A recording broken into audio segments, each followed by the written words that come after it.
पानी मंगवा दूंगा आप यहाँ पे मुझे। बोल देता हूँ, तू भाग जा रहा है क्या यार? बैठ यही बैठ भाग।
Everyone to please kindly settle down.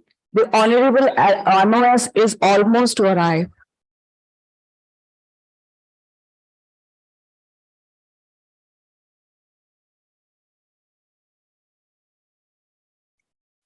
Please settle down.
Good morning, everyone. Welcome to the everyone, our digital leader heading India's take from the government, industries, system integrators, and startups. Also, delegates from the embassies and representatives of the media. A very welcome to you all. Today, we are going to begin the first India's Tech Developer Conference to deliberate on the way and means to take it to the higher level in the Amrit Kal. May I now invite to the dignitaries to the dais to light the lamp, begin the conference.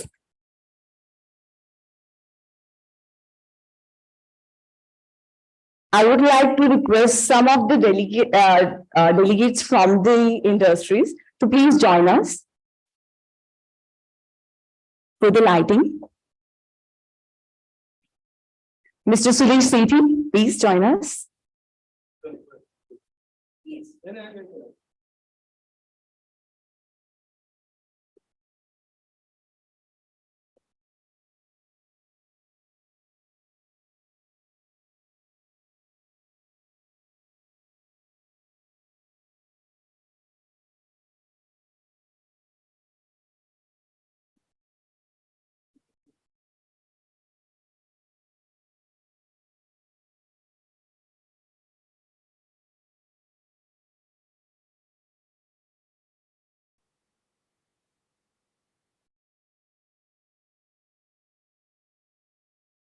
Thank you, sir.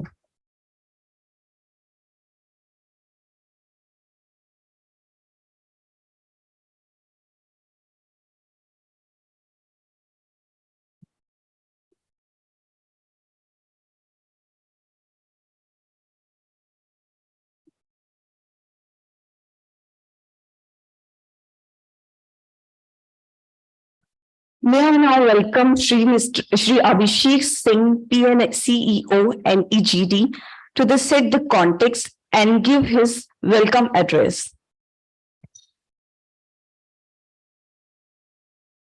Thank you.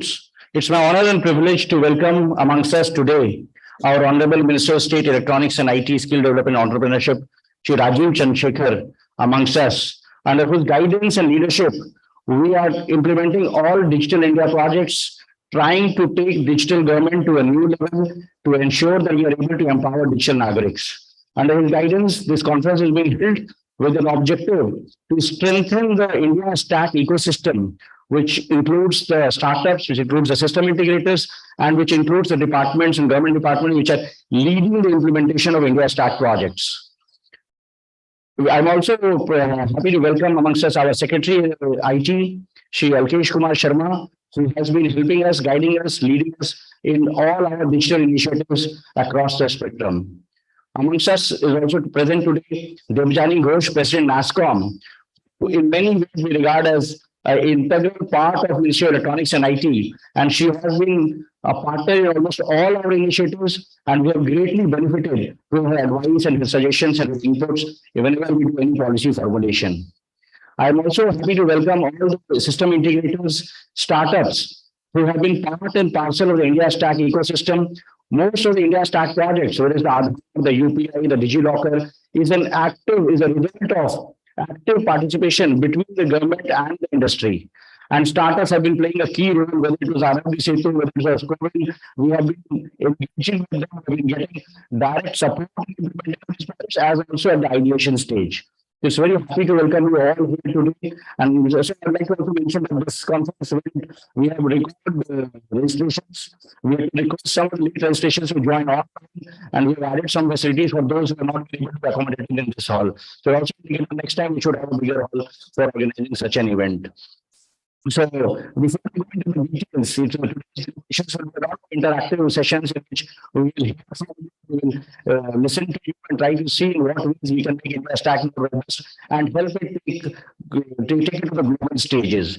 So I would like my team to play a short video which will explain what India Stack is and the context in which Honorable Prime Minister launched India Stack.global on the 4th of July 2022.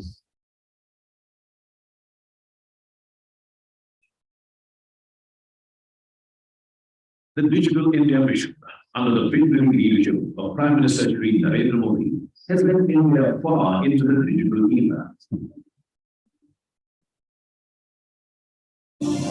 Innovative and transformational projects, Aadhaar, UPI, COVID, DigiLocker, Umang, Diksha, eSanjeevani, and many more like these form the foundational building blocks of India's stack.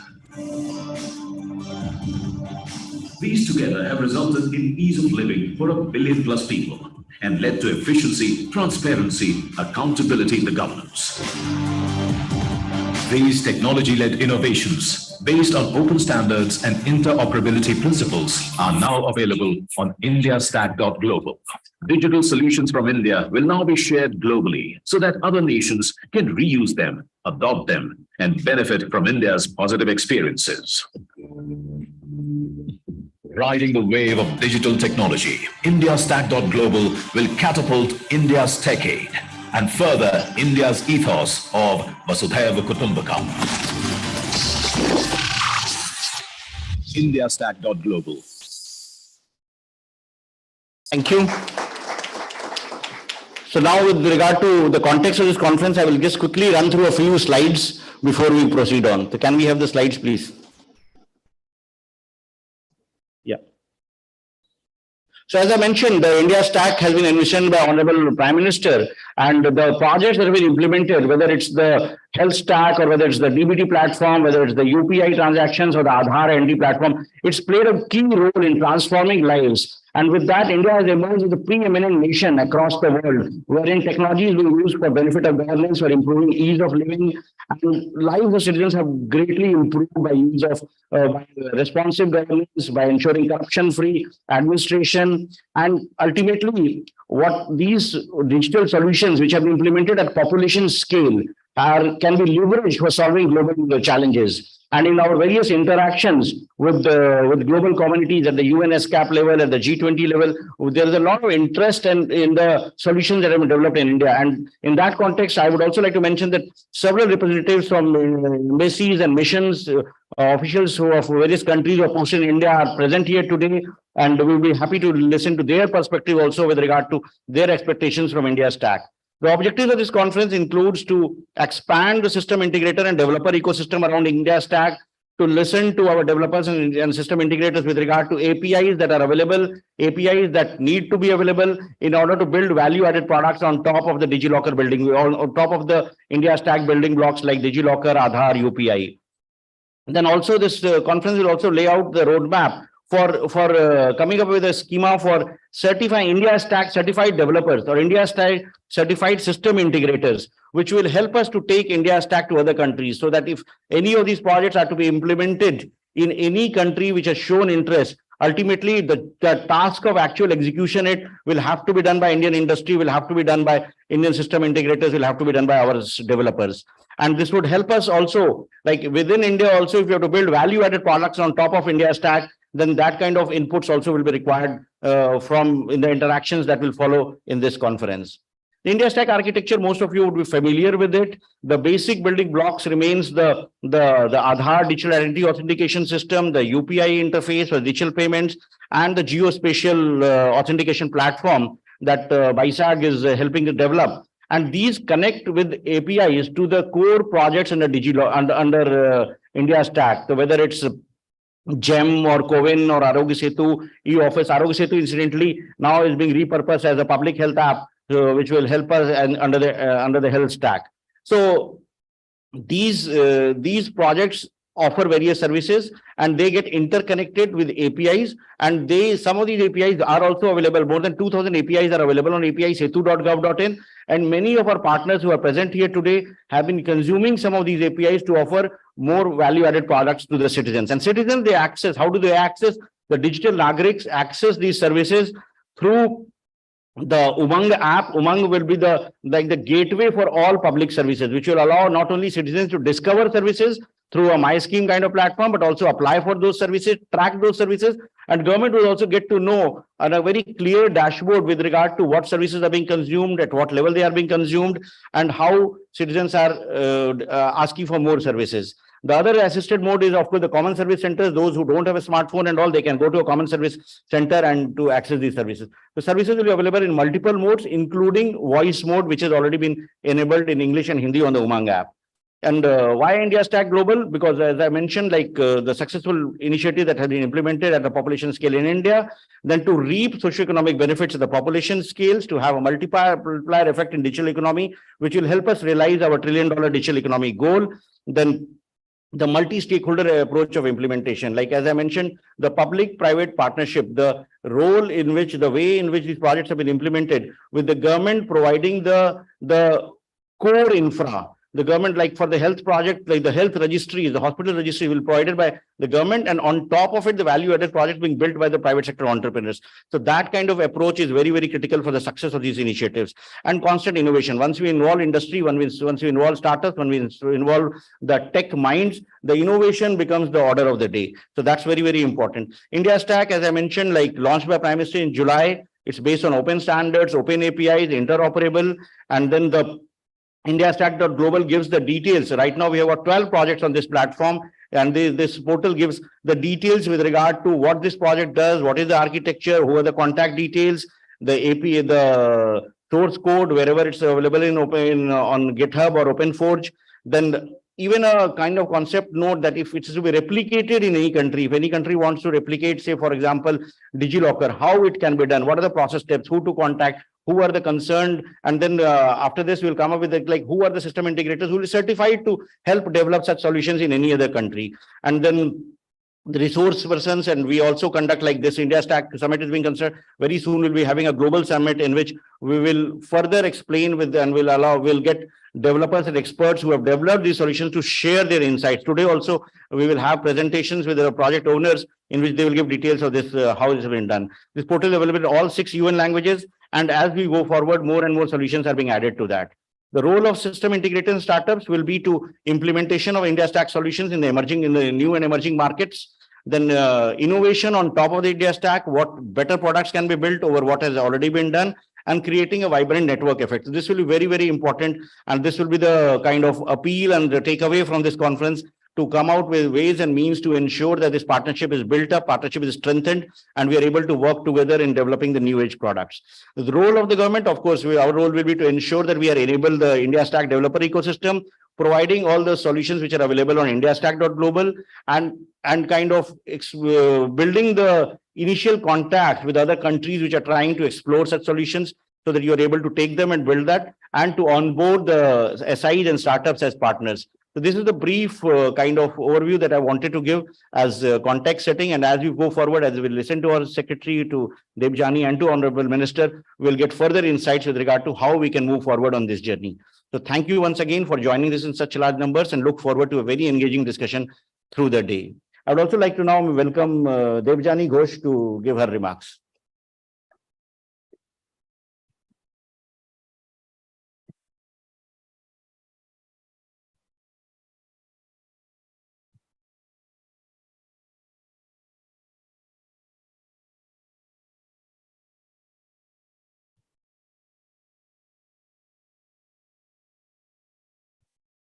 Thank you. Thank you very much, Abhishek. Honorable Minister, respected Secretary, CEO NEGD, Abhishek, and my dear friends. Fantastic to be here. And this is the kind of conference that one absolutely looks forward to, because this is not about giving gyan, but this is really about generating ideas. And I think that is what is tremendously exciting in this decade. And one of the things, the thought process that is currently building in the industry amongst the tech leaders, the tech gurus, is data is not really the oil. You know, we've talked so long about data being the oil. It's now, I think we're getting more and more clear that data is not really the oil. It's ideas. It's the power of ideas, the countries, the companies that have the ability to come up with these crazy revolutionary ideas that can change the world and have the ability to then transform these ideas into reality are the ones that are going to win. And this, to me, is what India Stack stands for. India Stack, and of course, the DPIs that we have built on India Stack, and this whole concept of creating an open protocol network that provides inclusive growth, innovation at scale to every single person. I mean, this is truly mind-boggling when you think of it. I'll give you one small example. This goes back and to my young developer friends. Sorry, I'm sure this is before your time, but way back in 2008, India had a bank account penetration of roughly 17%. And at that point, a very, very respected organization, the leading voice in these matters, BSI Analysis, came and studied the India situation and came out with a roadmap. Any idea how long they said it will take us to hit 80% penetration? Saurabh, you're not allowed to answer this. Anyone else? Any idea? How many years did they say? No? Less than 50, more than 50? They said it would take us 46 years to get to 80% penetration of bank accounts in India. Guess how many years it took India? I have a lot of banking friends here. I'm looking at you, Mani.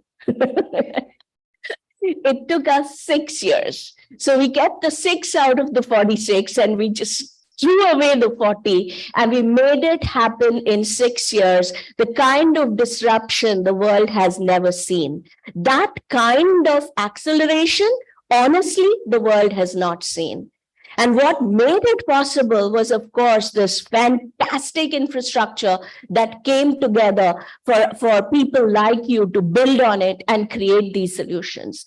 Today, at least when the way I look at it, I think if anyone is walking the talk on truly building a citizen-centric digital economy where every single person, doesn't matter where you stay, doesn't matter what language you speak, doesn't matter what your income is, will have equitable access to services, it's India. And that is the magic of India Stack. That is the magic of digital public infrastructure that is being built on India Stack. And the most beautiful part about it is it's open. It's completely open. So anyone who wants to contribute to it, any country who wants to use it, can use it. And I think this is one of the best and one of the most life-changing gifts that India is giving to the entire world. But all that said, there's one thing I do want to call out. When people ask us, what's the secret sauce and what's the real magic behind all of this, the massive transformation we are seeing in India, while the technology, while the India Stack, while the DPIs is all fabulous, game-changing, but I think the magic behind all of this is our talent. It's the people, it's the youth of India who come together in these kind of sessions to think through and come up with those new ideas and think through how to turn those ideas into the reality. I think it's the digital mastery that India is building, thanks to the talent that we have, is what makes the real difference. So it's fantastic again to be here. It's fantastic to hear of the tremendous response this hackathon has received, and can't wait to see some of these brilliant ideas that you come up with on how can we completely change the digital landscape, not just of India, but of the world. So thank you once again, and thank you, Abhishek, and kudos to you for setting this up. Thank you, ma'am. May I request Shri Alkesh Kumar Sharma, Secretary MIT, to address the August gathering.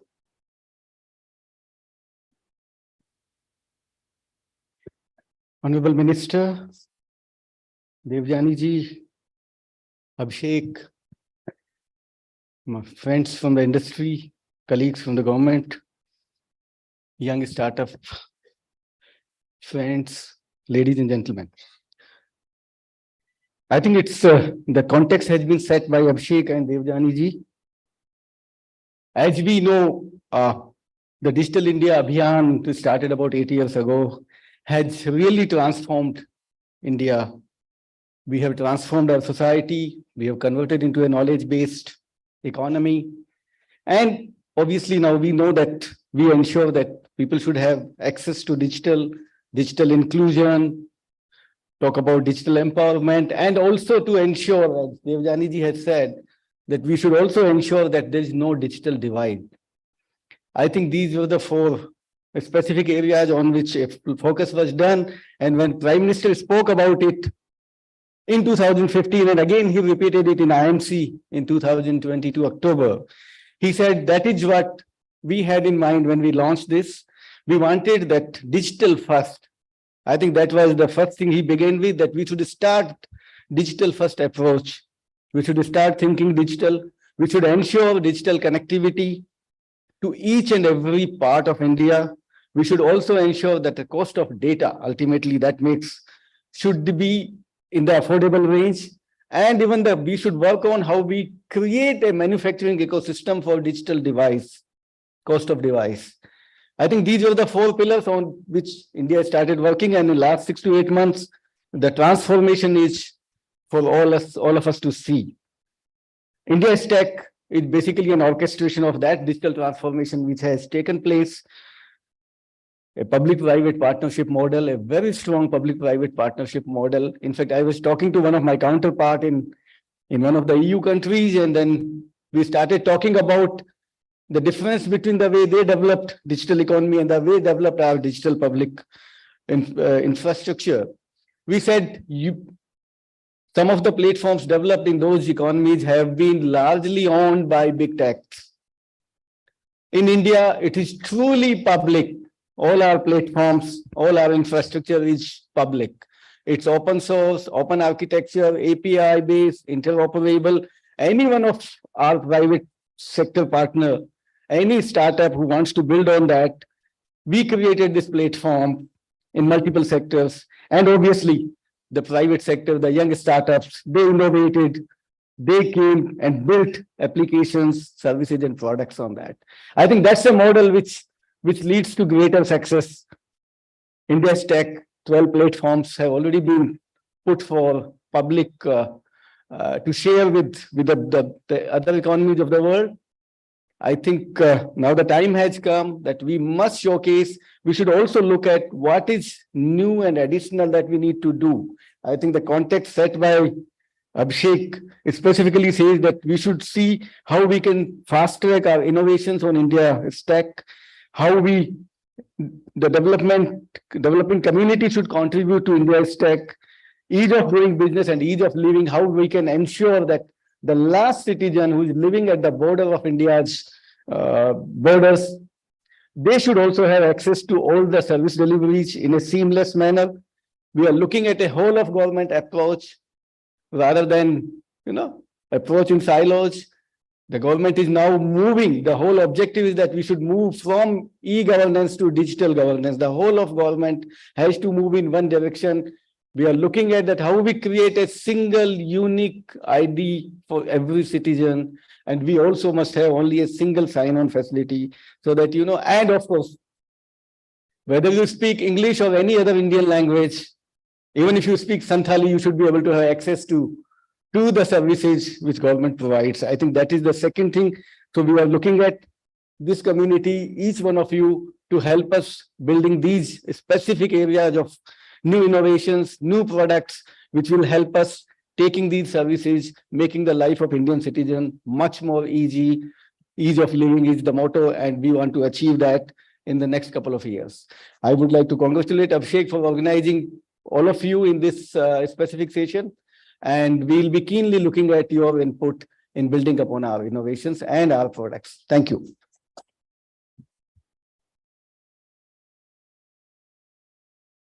Thank you so much, sir. Now, I would like to request our Honorable Minister of State for Electronics and IT and Skill Development, Shri Rajiv Chandrasekharan. Please, sir.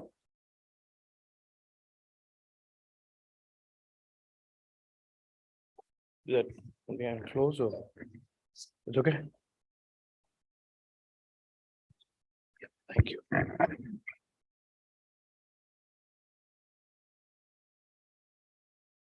Devjani Ghosh, my colleagues and co-travelers in our mission of digitizing, Secretary Alkesh Sharma, Abhishek Singh, and to all of you here, ladies and gentlemen, good morning and welcome to this first India Stack Developers Conference.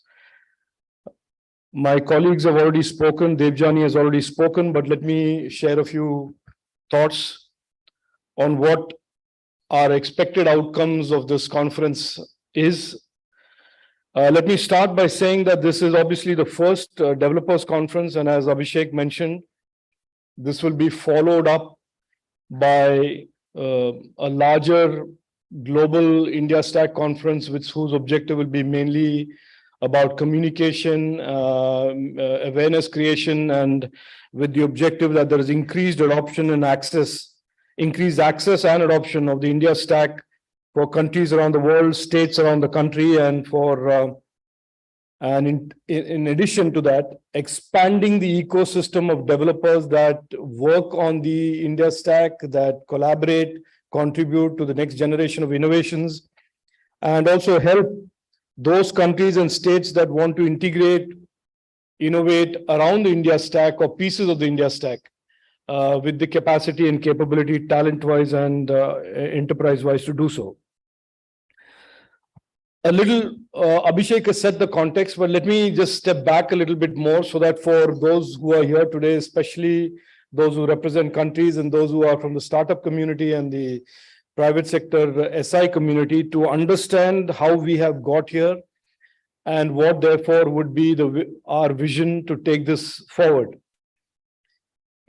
Secretary Alkesh Sharma referred to 2015 when the Prime Minister of India, Narendra Modi ji, laid out the Digital India vision, mission, and he laid out three broad objectives. One of them is very relevant for this conversation, and that was about using technology and deploying technology in governance and democracy in a way where it would alter positively, of course, and transform citizens' lives.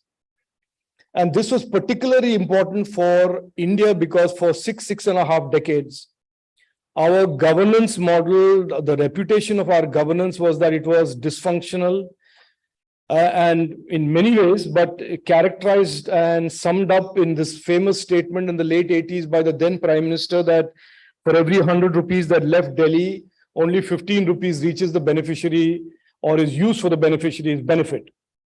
That, in some sense, characterized governance, the dysfunctionality, and the lack of trust between government and citizen. And I think this is an issue that is relevant to countries all around the world. Many countries that have not suffer the same challenges or are faced with the same challenges of distant populations, remote communities, citizens, and who have a genuine desire to bridge the gap between government and citizen. And through number of digital initiatives, which were all started as independent initiatives, whether it is Aadhaar, the identity granting and identity authentication platform, UPI, which started off as Genesis was about a financial gateway, payment gateway that would be the intermediation between government and beneficiary, and multiple other things, including during COVID pandemic, to deal with the healthcare and wellness challenges that were thrust on the country. Multiple of these platforms evolved independently. But it is our Prime Minister's vision that this would be completely organized as a stack and then built, managed, evolved, and innovated as a stack. And of course, as we enter the G20 presidency, where India is now has assumed the presidency of the G20, and in keeping with our mission as a nation, we want to offer this G20, India stack as a complete stack, or indeed slivers of the stack, slices of the stack to those countries and those enterprises or those entities around the world that want to innovate and further integrate or execute and implement in their own communities and in their own geographies. So that is the core of this conversation. That is the core mission behind India Stack, that India Stack will be a stack on digital government innovation that will continuously evolve, that will continuously innovate, and will be open source, will remain open source, and will be available to all those who seek to digitize their communities and their governments rapidly. Now, if there was no COVID, this conversation would be, in a sense, a different type of a conversation. But post-COVID and during COVID, I think governments all around the world have understood the imperative, the importance, the benefits of digitizing and digitalization of government, digitalization of the government ecosystem, and indeed using digital to build these solid pipelines of trust between government and citizens. So I think in a way, India Stack is a solution to a problem that has now become a highlighted problem after COVID for many, many countries around the world. I will say two more things before I wrap up. One is, it is clear that the India Stack Developers Conference has a significant importance and relevance, because as minister, as a member of the Narendra Modi ji government, I can tell you without sharing too much detail, there are many, many countries that are very, very interested in adopting and implementing the India Stack in part or whole in their countries, in their governments. I can tell you stories about how a young minister from a country in Africa traveled all the way to Bengaluru to have a meeting with me, and she said how impressed she was about the India Stack and its efficacy and its impact on people's lives, that she wanted to implement part of the India Stack in her country, and was wanting to engage with the government of India on how she could be, how they could do it in their country. So there are many such examples, and I expect by February, March, for about 5 to 7 countries around the world to sign up. They are in talks with the government of India, and they're talks with the METI about how they can adopt part or whole of these India Stack. And therefore, I think there is absolutely total commitment from the government of India and from METI in particular to help every government that is interested in digitizing their government, creating innovation and corridors of trust and pipelines of trust between citizen and government in their communities. So that is one point I wanted to make. The second point I wanted to make is about what we have today as India Stack. Think of it as India Stack 1.0. It is not static. There are many, many elements today that the government of India and METI in particular are undertaking that will create more nuance, more sophistication, more intelligence in the India Stack. I just point out briefly to one, which is the India Datasets Program and the National Program for AI, which will be soon launched.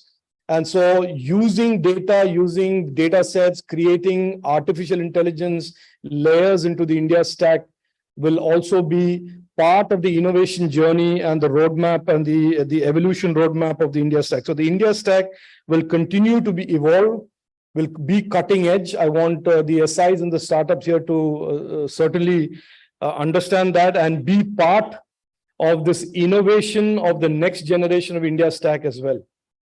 I will end by summarizing again that the objective of the India Stack Developers Conference is twofold. And one is, of course, to create more awareness and more confidence in the countries and the enterprises abroad that want to implement that, including state governments, by the way.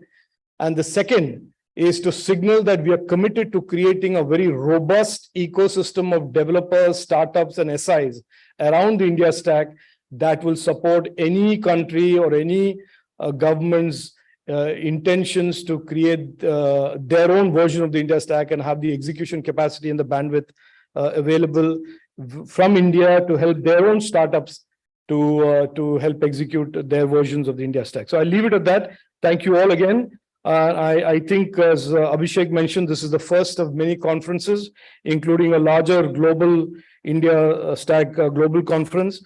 Thank you for your participation, and I hope going forward, you will all be, or at least most of you will be, stakeholders in the journey of India Stack. Thank you. Jai Hind.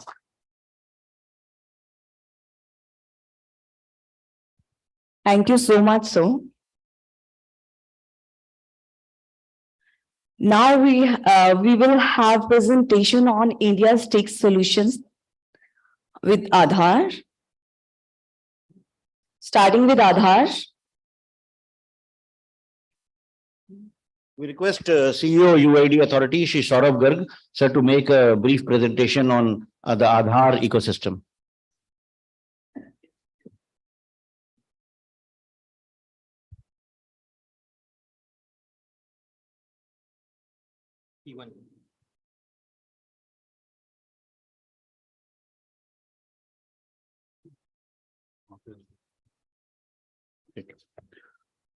Good morning, Honorable Minister, Secretary Devjani, Akhilesh.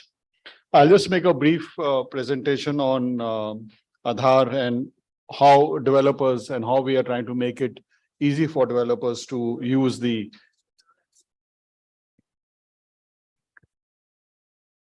how developers would be able to use it more effectively going forward. Just to say, I think Devjani mentioned this, Aadhaar is perhaps now the means for inclusion with 100% of the adults in India having Aadhaar. Sure, sir. Yes. Yeah, you can also join. Come to front. Yes. Thank you.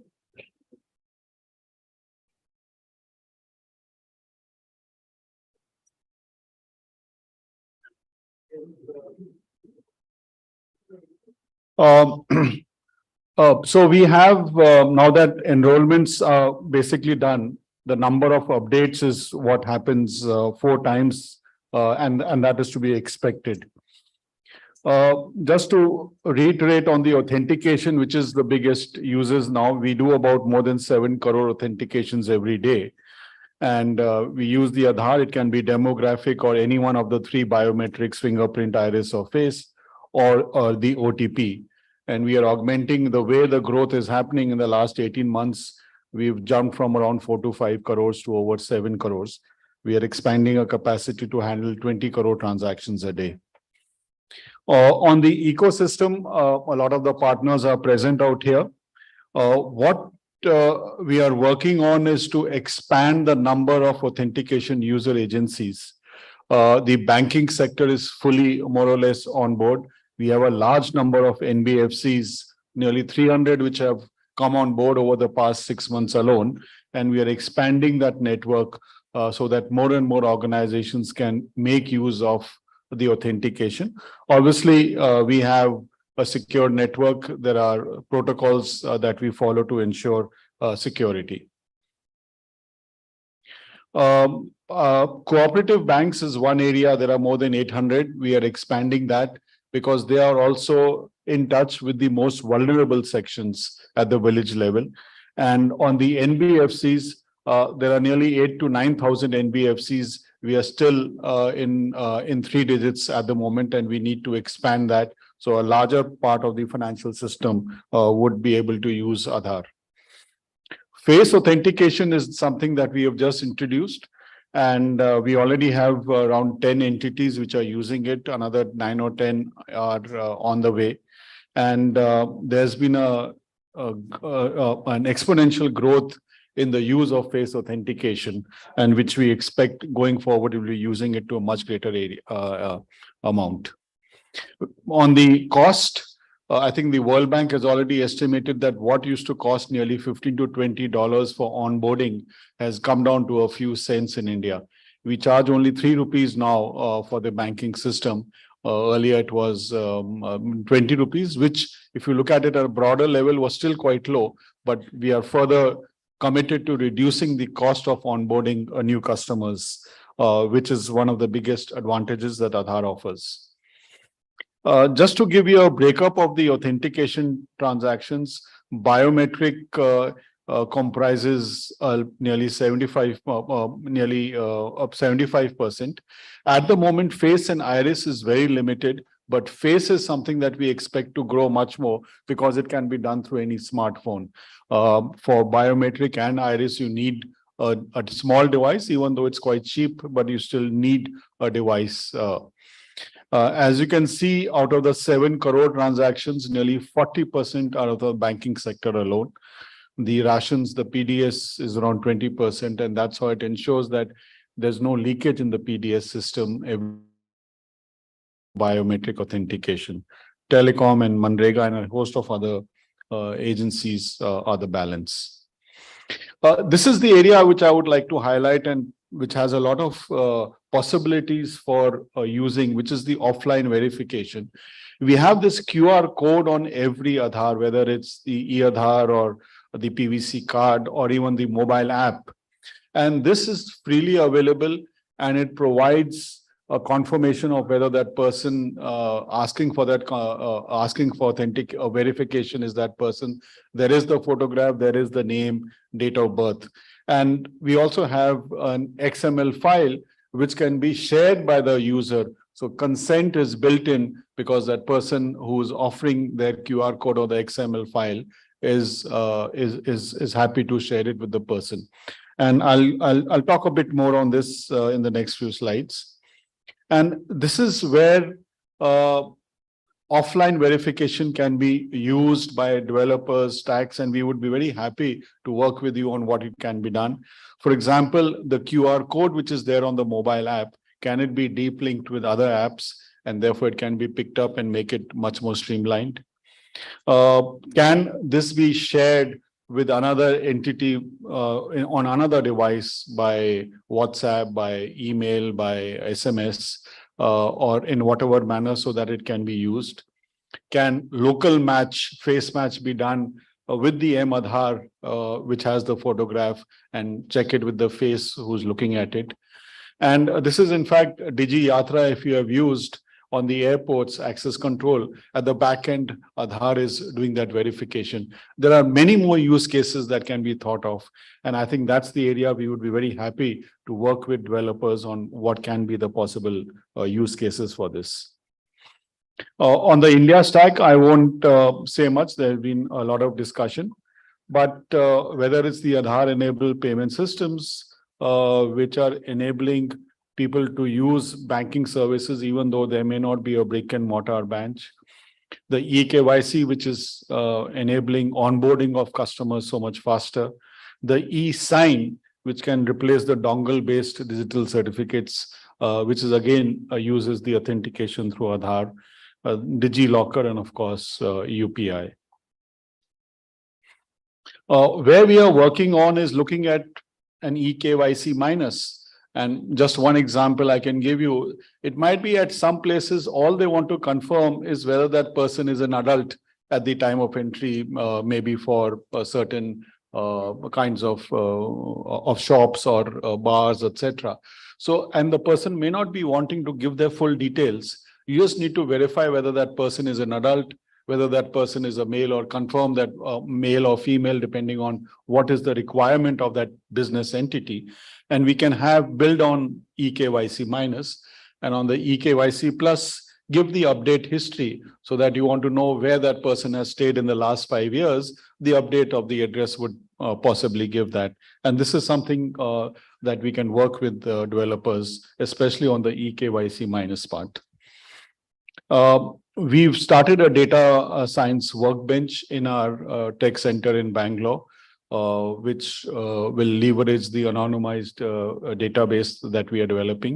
We already have developed the AI/ML based, the face authentication is a AI/ML based technology developed indigenously by us. We're doing a bug bounty program. We've got the kind of response we have got from ethical hackers for this, which we're going to run in the next few months. And we are working with different agencies, including MOSIP, on standardization, so that that can be used when we are talking about India Stack Global and globalizing India Stack, on looking at what kind of standards in the identity platform and perhaps in others we can use. This is an indigenous effort that we are doing. We already have volunteers from industry, and we would welcome more volunteers to join us. We have people who come spend a year with us. We have a protocol for doing that, including a lack of conflict. So we would be looking at volunteers, and we already have young professionals who work with us and developing some of our AI work. Just on the developer initiatives which can be used, we have a sandbox, and we would be very happy for others to use that sandbox to test out projects. We are already working with 2 startups in the cybersecurity field on possible developing products which are quantum computing based. NASSCOM has been a supporter on this, and we hope to continue collaborate with them. We are also working on, we already have it on our portal, but put it in the Git so that some kind of sample API methods and what we are using. So that will help developers to understand what is it that they can build on top of our systems and APIs. So that is something that reference code would help, and we would be very happy to further ensure that we can develop it further, which will be more helpful for developers. So I'll stop here, and thank you, and look forward to having more such opportunities. Thank you, sir. Next, we will have Mr. Kiran Gopal from the National Health Authority for giving you an overview of the health stack being developed as part of the Ayushman Bharat Health Mission.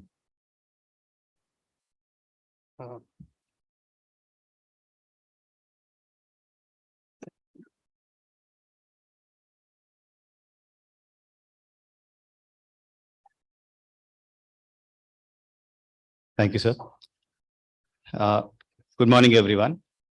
So I'm here to talk about the Ayushman Bharat Digital Mission, whose main objective is to foster a digital health ecosystem in the country, and abiding with the principles of India Stack, openness, and creating an environment where private innovation could foster.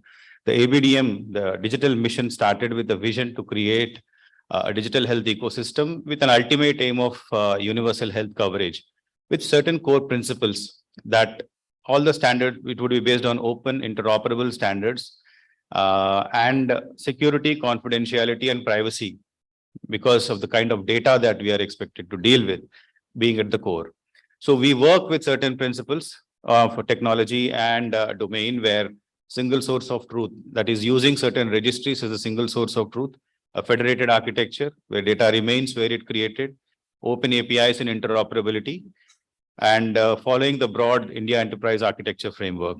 And on the domain side, like I said, privacy and security by design, user inclusivity, voluntary participation, and wellness centricness. I mean, rather than saying that it's going to be more about when people fall ill, it's about a holistic approach of a person's entire life cycle. So this is the broad idea. And in a nutshell, I mean, while that was more theory, if I were to just simply say what we are trying to do in the digital mission, The objective is to create certain public goods that can eventually enable these three basic things. One is interoperability of health data. I mean, today, digitization has occurred in the health space in silos. We have hospitals, large hospitals, some smaller hospitals also, labs, lab systems, etc., having digital systems of their own. But then when you start migrating from one to the other, the interoperability or the data exchange is a problem. Ultimately, the patient ends up carrying these reams of files. And then eventually, the final diagnosis that he's getting from a doctor may not be the best one he would be getting. The doctor may not have access to what we are calling a longitudinal health record of the patient. The idea is to create this interoperability of this data. The second one is interoperability of health claims. This is about the health insurance market today, which 100% runs on manually. Every claim has to be checked manually. And it is estimated that a single health insurance claim costs about 500 to 600 rupees to process. So if we were to go to universal health coverage, then such a high processing cost may not help. So the standards and the stack that we are building actually aims at creating this health exchange. The last one is interoperability of health services. Today, we know in the commerce world and also the distribution platforms or social media platforms where we have monopolies, literally 2 or 3 large players occupying the entire market. And again, interoperability of different services or moving from one to other is an issue. Similar thing currently to a small extent is existing in the health market, digital health space. What we want to do is create an environment where the citizen has a choice of availing a service from any service provider, irrespective of what platform he is in and what platform the provider is on. So the unified health interface and the protocol associated with it helps in interoperable interoperability in services where you can search for a service, book a service, and avail it. So, and this is where we say that there are myriad opportunities in all of this, because at the end of the day, government is only creating the backbone in order to enable this interaction. The rest is to be done by the developers, innovators, startups, and the entire private sector. So if we were to look at the technology stack per se, this is how the digital mission technology stack looks like. We read it from the bottoms up, just like the presentation that Abhishek sir has shown. At the bottom, we have the cross-domain digital public goods, the Aadhaar, UPI, eSign, DigiLocker, etc. ABDM leverages them. On top of them, or rather along with them, ABDM has created certain digital registries which are to work as a single source of truth. This is a registry of individuals, or what you call health IDs, or ABHA, the Ayushman Bharat health account, which is given to every citizen, a registry of healthcare professionals, a registry of healthcare facilities, a drug registry. The objective is that this registry would serve as the single source of truth for any entity that is participating in this digital health ecosystem. So, for example, today you would want to develop an application where your health service provider is providing digital health consultations. You would have, if this verified registries are not there, you would have to spend a lot of time and energy in ensuring that the doctors or the professionals participating in your platform, on your platform, would need to be verified. But if you actually join this ecosystem, you can actually access these registries where the professionals, including doctors or nurses or any other healthcare professional, is already verified by the council, and their individual identity in turn is verified by Aadhaar. So these registries are there to remove that additional burden from anybody who wants to develop new systems. On top of that are these 3 interfaces which enable the kind of 3 services or 3 objectives that we have set out for the digital mission. The unified health interface is nothing but a set of protocols and APIs, which actually enables that end user application or a citizen facing application can communicate with any other service providing application. Simple example, today, if I want to talk to a doctor on Practo, I have to be on Practo. What we are saying is you could be on Arogya Setu and still talk to a doctor on Practo. So this is where this innovation or this a network approach rather than a platform approach is coming in. Opportunities exist. And today, as we speak, around 12 integrators or 12 application providers, including Practo, Pristine Care, and all the names which you are finding in the digital health space, have not only helped in development of this protocol and development of this interface, but have also integrated. And we are currently doing the beta testing on this. So there are a number of opportunities for someone to come on to this, because at the end of the day, the end user application, we said that what kind of user experience you give, what kind of additional analytics you give, what kind of additional features you give is all again dependent on your innovative capability. We are not restricting on that. There are certain core principles you follow so that this interoperability can happen. The consent manager, the data exchange, the exchange that allows you to share records from hospital A to hospital B, lab A to hospital C, or any other, or from DigiLocker or your health locker to your physician when you go and visit him, also gives this opportunity. Again, the core idea is there are APIs, you integrate with the APIs, rest of it is left to you. For example, you go to a doctor and the patient, you already have your 10 years of digital health data with you. And the doctor asks you for certain records. When you push the records, today, we do not have a solution that intelligently classifies these records in a way so that the doctor can make best use of these records.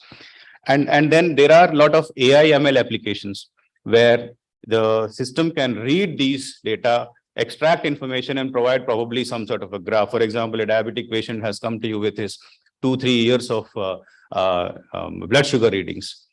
If you are able to show it in a graphical format or in any other value addition, so that is the kind of innovation that is possible in this space. And then the system is enabled to also accept information from all sorts of devices, including wearables. So the idea is the opportunities for innovation exist not only in building applications, but also in integrating and also creating value in whatever applications or systems already exist. Lastly, the claims exchange. This is in fact the most exciting, and this is where the maximum questions have always come from. The objective today, the idea is that today, a typical hospital, when it has to process an insurance claim, has to deal with 10 different insurance companies. One insurance company says, this is my portal, upload it here. Another insurance company may say, send me an email. Another insurance company may say, send me a physical copy. The objective here is to ensure that there is one single data exchange or a pipeline, and every entity, every provider just talks to the pipeline, and the exchange is responsible for forwarding these claims to the respective insurance users.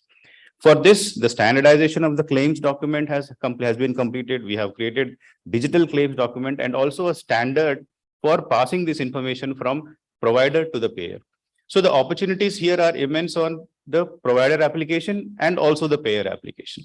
And even in the provider application, today we all know that, the data that is coming out is not fully structured to begin with.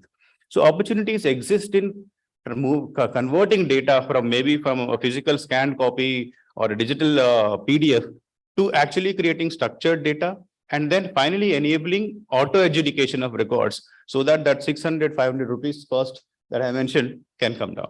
So with this gateways and protocols, the top layer is where the end user applications come in. This is where the private community and also government applications can develop their applications and come in either as an end user application or a service provider application in the unified health interface, or public health record application, or HMIS, LMIS in the exchange space, or a provider or payer application in the claims exchange. So the APIs are ready. It is already running today. More than 30 crore people have been given their Aadhaar numbers, and more than 11 crore records have already been exchanged in this interface. So it has already been tested to scale. And anybody who wants to come into the digital health system or integrate with the digital mission system, go through what is called a sandbox interface, where we have a replica of what could happen in the real world. You come, you test your applications, we certify you, and then you are ABDM enabled. So the sandbox again is a robust process to ensure that you do your innovations and just conform or comply with the API standards that we have given. And this is the way to get into the digital system. And there are certain milestones for coming onto the system where you start creating the ID or identifying or authenticating an ID. You start linking the records, and also you are able to share records when required. So broadly, this is how this whole integration with the systems are happening. As of today, apart from the government health solutions and government programs, we have private players who have integrated in a large way, with more than 85 plus integrators already fully integrated, sharing records and at various levels of maturity. And this is where a lot of opportunity exists. And this entire information, the UHI interfaces protocol is developed in consultation with the community. It is already on GitHub.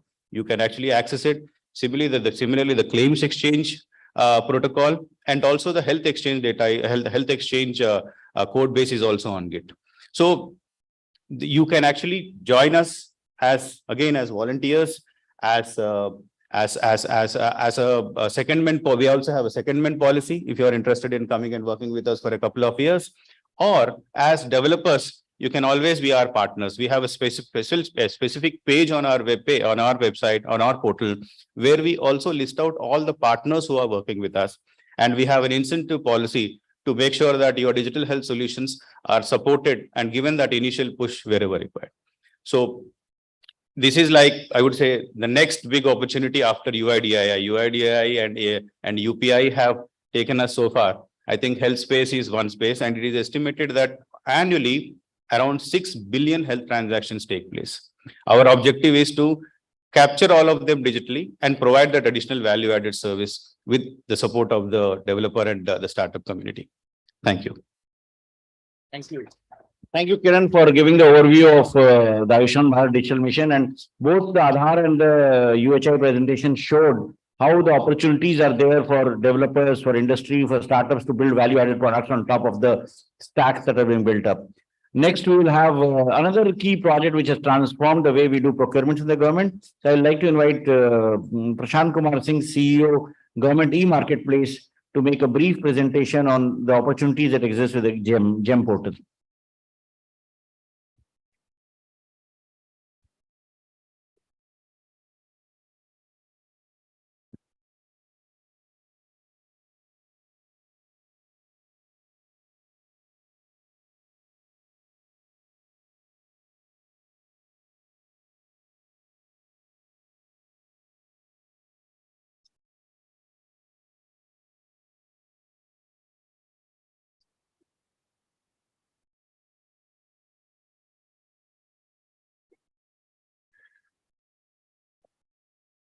It's still good morning, I suppose. So good morning, all of you. Respected Secretary Meti, Shri L.K. Sharma, my dear friend Abhishek, Madam Devjani, distinguished dignitaries and invitees, ladies and gentlemen. I deem it a privilege to be present here today amongst you because I always love to talk about GEM, an organization and a movement, I would say, which has totally disrupted the way in which public procurement was done for the government. The idea germinated through the vision of our Honorable Prime Minister way back in 2016. And in these 6 years, we have come a long way. I think, ma'am, 6 years is the right term for in the digi space. We have managed to reach a scale and have managed to transform the way procurement is done. In fact, all of us remember the way in prior to 2016, how much paper was involved, how much lack of transparency was there, how much you have to run after your payments. Different organizations have in different conditions in the same type of tender. I think all those things have been now thrown out of the window. I will just show a couple of graphs to show the where we are in numbers, and then briefly touch upon where we intend to go in the next couple of years. The growth trajectory has been really strong. Last year, we completed close to 1,06,000 crore of transactions, almost $13.5 billion. This year, we'll be doubling that and reaching about 2 lakh crore and about $27-28 billion, which compares very well to the top two e-commerce giants in India, one at 17 and one at 23. Globally speaking, we are, in terms of value, the third largest public procurement portal. But in terms of sheer numbers, the number of buyers that we have, the number of sellers, the number of transactions that we do, we are by far the largest in the world. Our ecosystem consists of central ministries, CPSC, states on the buyer sides. And mind you, on the states, it is not mandatory. A lot of people say that you are growing because it's mandatory for the government. But yes, we are moving from mandatory to trust-based portal. The figures speak for themselves. This is the growth trajectory in terms of products and services. On the right side, if you see the services growth trajectory, we started off pretty late in FY20, and it has been an exponential growth. And today, GeM can boast of offering every possible service that is required by a government department. It is available on the platform in different variations as required by the buyers. The number of buyer organizations, the sheer numbers are pretty formidable. About 66,000 plus buyer organizations there across state governments, central governments, and CPSUs. Sellers, we have close to almost 6 million, almost 58 lakh sellers. Quite a few of them are still not fully transacting because they have been brought in through the Udyam integration. But yes, the numbers, we are constantly engaged with them. The kind of benefits that we bring around, cost savings is of course one, wherein the process of reverse auction itself has revealed that almost 25% of drop happens after discovering the L1 price. There are guaranteed discounts with direct deals with the OEMs. We have several other features which lead to cost savings, time efficiency, and our reach and inclusivity has grown over the years phenomenally. Almost 55% plus transactions are going to the micro and small, not the medium, micro and small only. We have close to 8 lakh MSC sellers who are actively participating on the platform, which includes about 1.3 lakh women entrepreneurs and close to 39,000 SC/ST sellers. So that is about the inclusivity part. We have launched, I would say, a pilot which is being scaled up of GeM Sahay, wherein we offer collateral-free loan based purely on the GeM order, because our system shares the past transaction history with the banks and they are able to take a call on whether to give the loan or not. Of course, transparency has been our one of the main pillars. We are the only portal which keeps the entire contract data in public domain, which anybody can see for 6 months without logging in. We have a seller representation window. We have a bid challenge feature, which all leads to the increased transparency in the portal. A lot of people say that, you are just an e-commerce portal. I mean, you are listing products. It is not that. We have factored in the entire GFR into our process. While we offer all kinds of services, the way government procures, direct purchase, we recently introduced a push button procurement for faster and efficient procurement. L1, of course, the beauty lies in the bid and RA, where we see that, the price actually falls and the buyer is able to extract the maximum benefit. We have other features like forward auction, demand aggregation, BOQ custom, of course, are there. In terms of external integrations, we have almost our integration with almost entire stakeholders. We have close to 28 ERP integration with CPSEs, 19 banks, income tax, MCA, PFMS, Aadhaar. And we initially made a mistake of we tried to do customized integration, but we realized it is not possible to actually go for individual integrations. So we developed these open APIs, and now we are going to in a very fast manner, integrate all the states and the other stakeholders. Today, as we deal with the different issues, our main focus is on vigilance and anomaly detection, because we continue to find that there are certain cases, maybe because of misrepresentation, people tend to have some kind of deviant behavior. But I'm very happy to share that with the use of technology, with the use of AI, we are able to now provide the buyer, and will increasingly do so in future, with several features which will prompt him to understand the price visibility, understand whether he's doing the right kind of transaction, for better transparency and for better efficiency. About 22 cases are already in advanced stage of development. And this is where we look to much more collaboration with the developers. We are open to any kind of collaboration that we may possibly have in the future. In future, of course, we tend to scale up in a big way in terms of GMV. As I mentioned already, that we are crossing 2 lakh crore this year, maybe 3 lakh next year. And so far, we are only into the goods and service space. But I think very soon we are trying to venture out into other areas as well. We believe that custom integrations are not scalable, as I mentioned, and we design with an open API infrastructure. Our main focus today is to go for, in a very structured and a systematic manner after the state governments, because state governments continue to have different kinds of procurement systems. We want to put it all on GeM so that you have a national portal to deal with. Everything is uniform, standardized. And I'm getting a very good response from these state government discussions also. As I mentioned, the key growth factors are bringing together all forms of government procurement, driving grassroots adoption. Today, every village panchayat is integrated on GeM. Even a panchayat wants to buy a broom, they can do so on GeM. Same with the sellers also. We are having several value-added services, be it fintech, be it logistics, be it data analytics. I mean, you talk of a service, it is available. And as I mentioned, we intend to move from mandate to customer advocacy, and we want to enhance the trust that our stakeholders have on the portal. Of course, technology investments are being done in a big way today. I'm happy to share that we are not dependent on the government. Last 2 years, we have a good amount of revenue available to focus on these tech improvements, and we continue to do so. We have been able to develop a performance-oriented team and an organization culture, which is demonstrating that, yes, good and efficient procurement can be done within the umbrella of government. I think with that, I'll stop. I was allotted 5 minutes, and I've, I think, stuck to that. I'll be happy to answer any questions that you may have maybe later. Thank you. Thank you. So what we'll do is we'll have one more presentation, then we'll have break for some questions, and then we'll continue with the rest of the India Stack presentation. So I will call upon Professor Amarendra Behra for the Diksha project. The Diksha, as you know, is the world's largest EdTech initiative, if you can call it, with the number of learners, the number of lessons which are there for K to 12. So Professor Behra for the Diksha project run by NCERT and Department of School Education.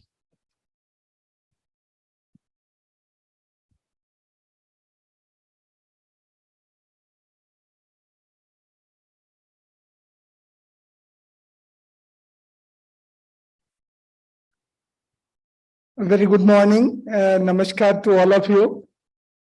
Honorable Secretary Mighty, esteemed President NASCOM, respected CEO DIC, Ministry of Electronics and IT, distinguished gathering, including my colleagues from NCERT. Once again, very good morning. And we are getting ready for G20. So that's why we have written G20 Chennai. I must mention that as a part of Prime Minister's eVidya program, there are a couple of major initiatives where Diksha stands as one nation, one digital platform. And all of us, we know that India's scale in schooling sector particularly, because Diksha is mainly implemented in the schooling sector.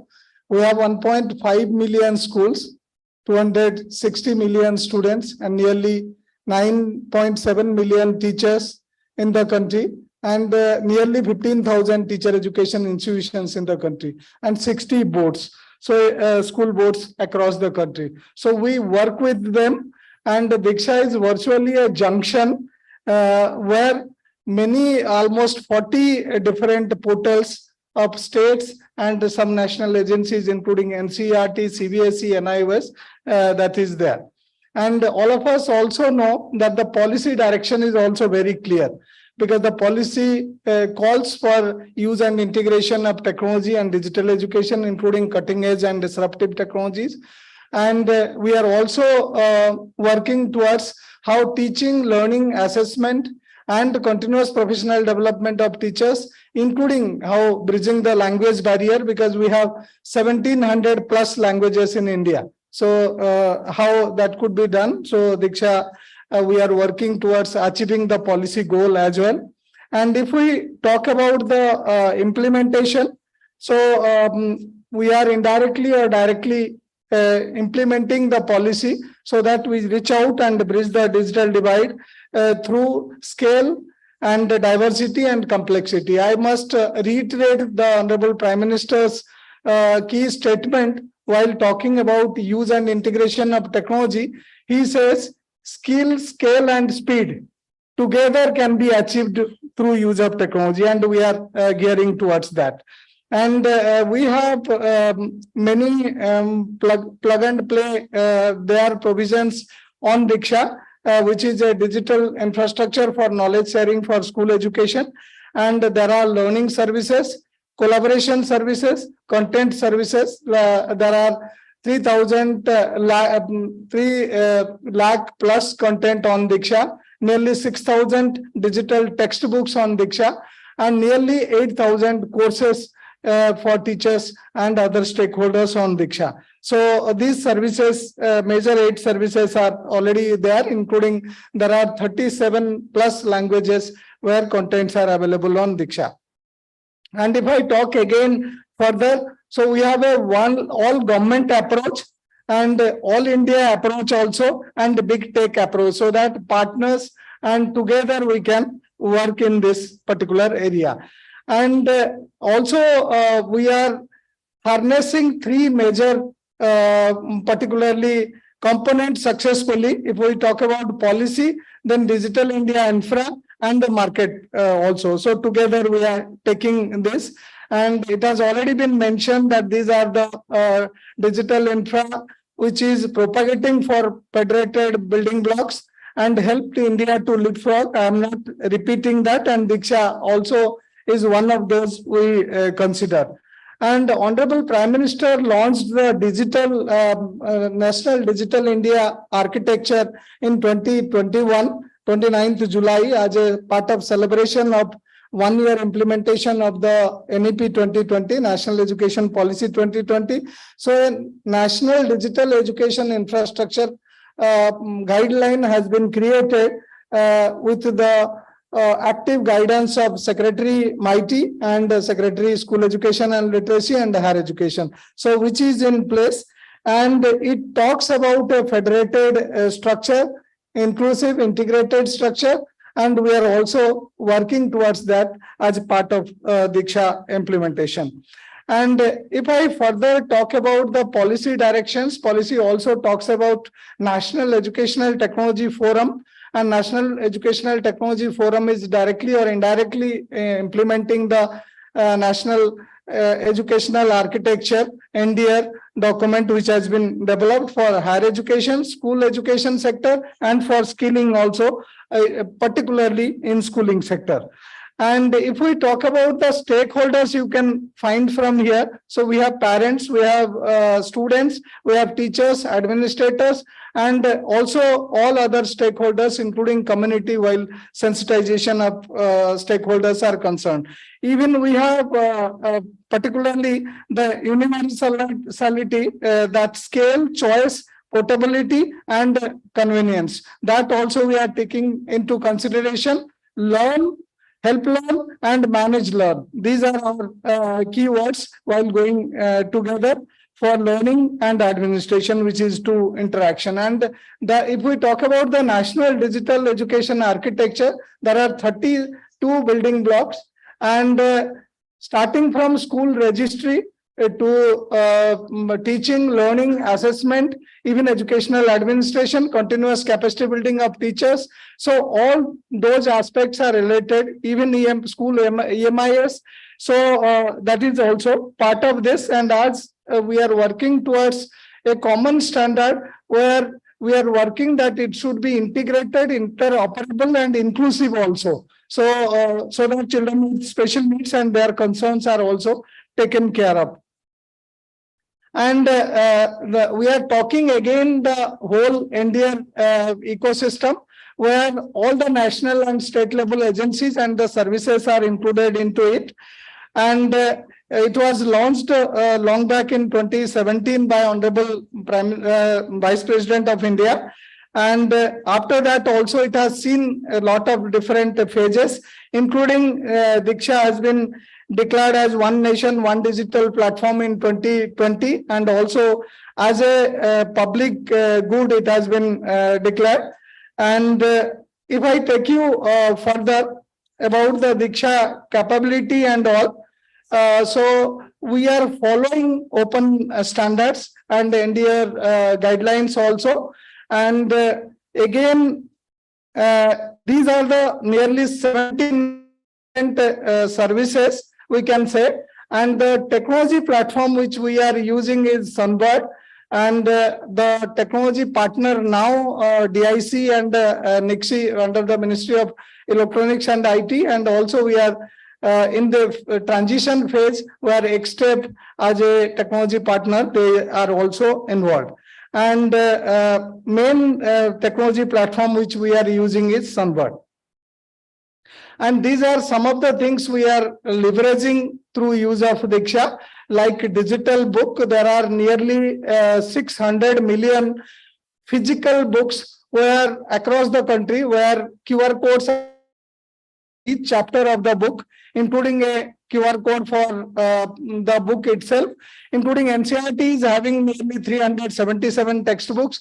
on each book chapters, there is a QR code, and these Diksha resources are mapped with the QR codes, so that we are talking not only digital but physical. So physical books are energized to have digital resources in a way in multiple languages, so that stakeholders can use these contents. And we have a Vidyadan major service there, so that nearly 11,000 contributors are there as a part of Vidyadan, where they are donating the content. And again, another major initiative under Diksha is Nistha Integrated Teacher Training Program. So it is national initiative for school heads and teachers holistic advancement. There are nearly 9.7 million teachers across the country. For the first time in COVID, during COVID pandemic situation, 4.2 million teachers were trained in 8 months' time using the Diksha infrastructure. And again, there are micro improvement projects where teachers can share innovative projects, so that they need not to rediscover the wheel again and again. Across the country, teachers can share their experience and use each other's innovative practices also. And there are quizzes also for different stakeholders here.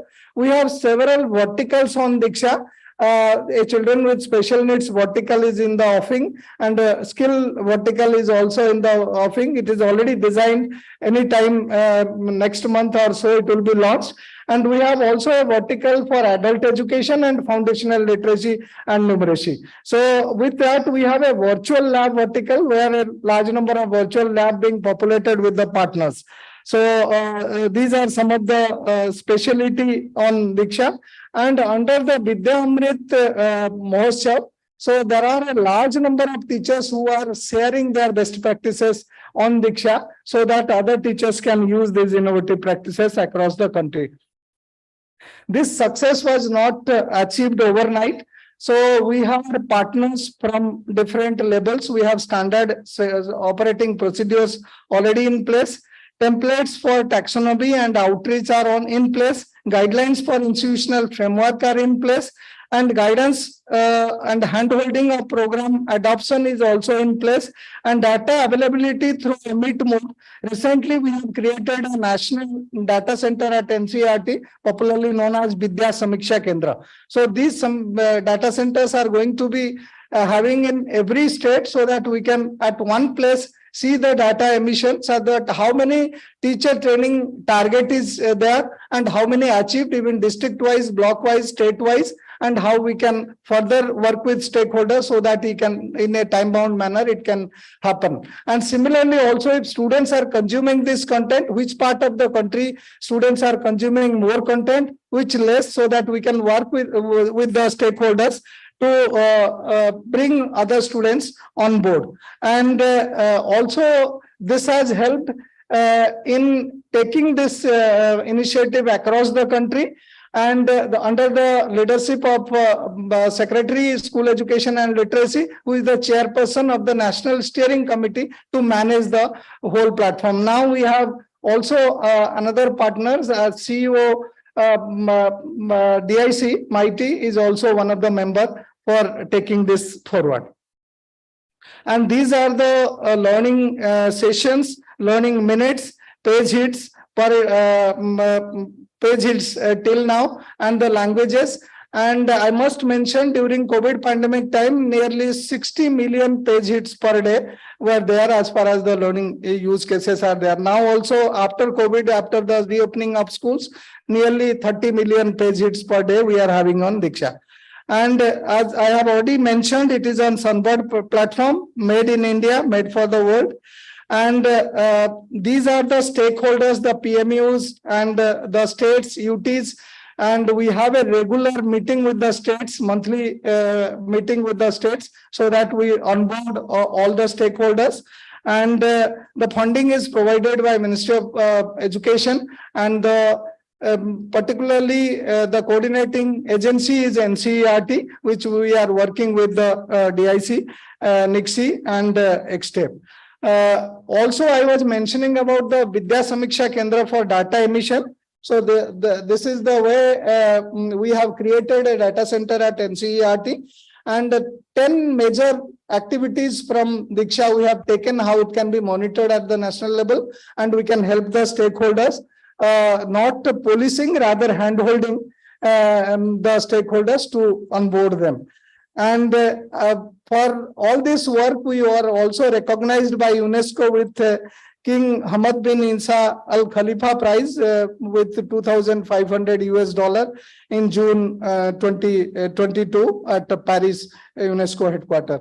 And also the Diksha Infra has been declared as a public good along with others.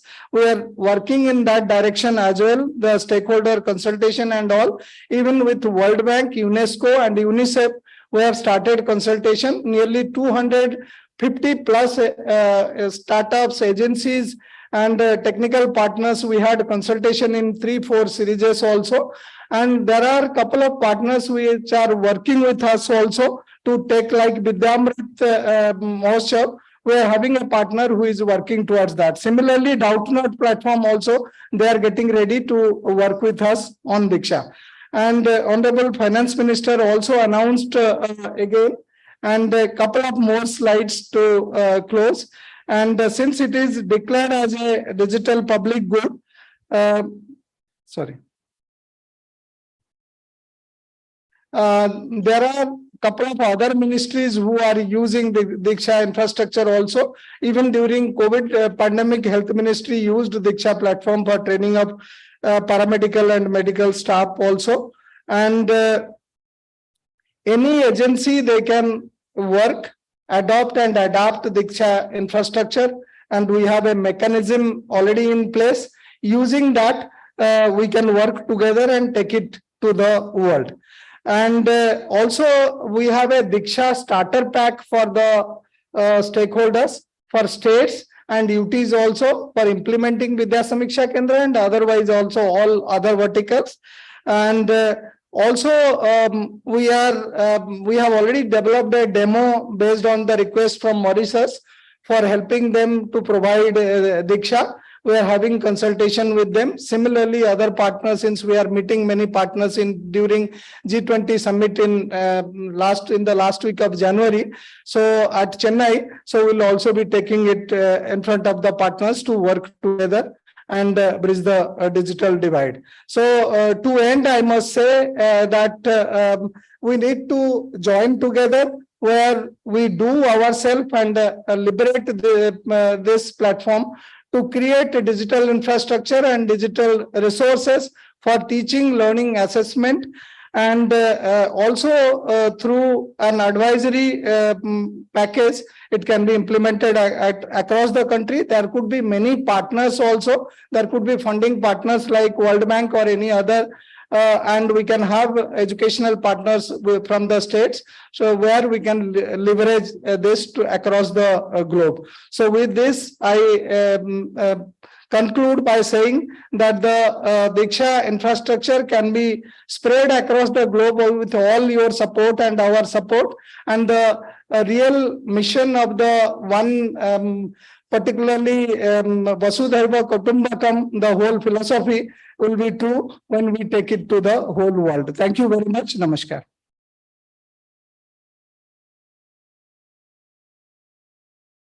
Thank you. Thank you, Behraji. And Diksha truly is transformational, and those kids who are using it have really benefited from the Diksha interface.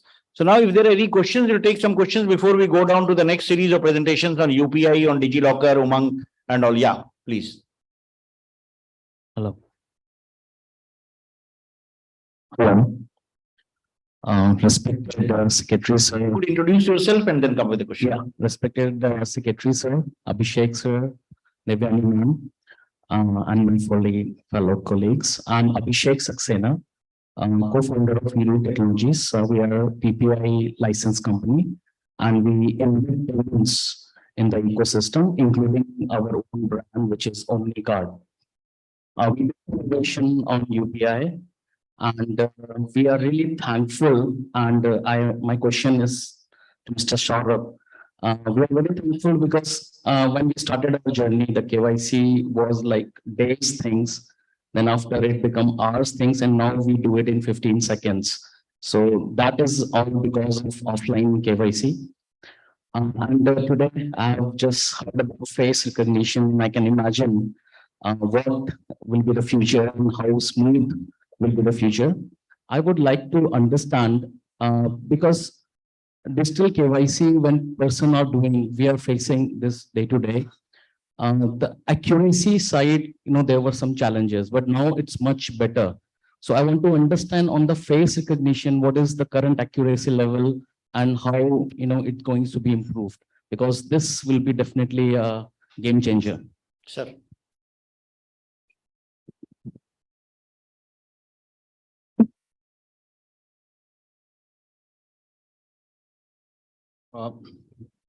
On the accuracy of face authentication, it's among the biometrics is the highest. It's the same comparable as iris. It's much better than fingerprint. And the percentage that we have received is more than 98%. It is an AI/ML tool, so it continually learns and it will improve. And in fact, on the DigiYatra app, a friend of mine who is a Sikh, he was mentioning that he was flying without his turban, and yet the DigiYatra app worked. So the face recognition is quite accurate. Yeah. Yeah. Yes, Golok. Yeah, very good morning. Great presentation and great kind of a initiative India Stack at large. I have some input, maybe one you can consider. If you see the India Stack at large, 2 points comes to our mind. One is the scale, the demand, and how do we democratize, in a way saying that there is a equal kind of there is no differentiation, right? So if you see the demand and democratization both together, how is that India's Stack going to tackle that problem? That is one. The second phenomena, if we see globally too, the workforce and the workspace, both has become mobile, right? The mobility of the workforce and workspace. So this is the another issue. How is that India's Stack going to offer these two problems, to deal with these two problems? And the last thing is, when you see the overall Stack at large, what I personally see that it should be purely data driven. It should be predictive in nature. It should be auto response in nature. How can we build these three things into the India Stack? So these are my inputs at large. Thank you. Yeah. Hello, thank you very much. I am Dan. I'm the head of economic affairs and commercial promotion in the Embassy of Mexico. You mentioned that India Stack will have interactions with the G20. So I just wonder which are the meetings that you organized or you are participating within this framework. The reason for my question is because the Mexican Foreign Minister for the meeting of the Foreign Ministers meeting. So we're organizing some events that the minister is interested in knowing more about this kind of, also to meet with staff within the fintech, within the pharma, or within the IT sector. So we're more than willing to cooperate with you in this regard. Thank you. That would be nice, because the first digital economy working group event is being held in Lucknow from the 13th of February to 15th. My colleague Sushil Pal will definitely share with you the complete details. And with regard to the visit of your minister in March, I can surely work out some program for sharing it. So would like to say. That's a good. Yeah, I think we have been seeking similar requests from other countries as well, and we'll be happy to welcome Honorable Minister and somebody from Mexico. If you would like to come for the digital economy working group event, which is happening on 13th of Feb in Lucknow, we'll be happy to tell you more about what we are doing and how we could extend bilateral and multilateral cooperation. Thank you. Yeah, and there's a whole event planned in Lucknow on the digital public infrastructures. So therein the stakeholders, this is the project leads and what impact it makes will all be shared there. On Golok's question, See, all our digital India Stack projects are built on population scale. We saw the numbers of Aadhaar, we saw the numbers of Diksha, we know about UPI, DigiLocker. So all these projects are implemented at population scale. So scaling up is already planned by design. As far as to taking to other countries, how do we meet the demand?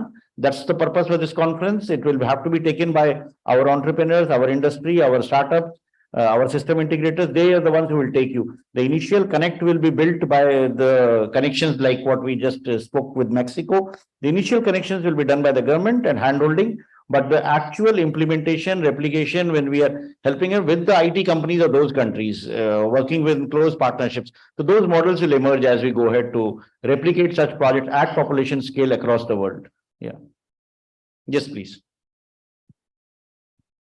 Yeah. Yeah, sorry. Okay, good afternoon. No, it's a pleasure to see the scale that we are operating at.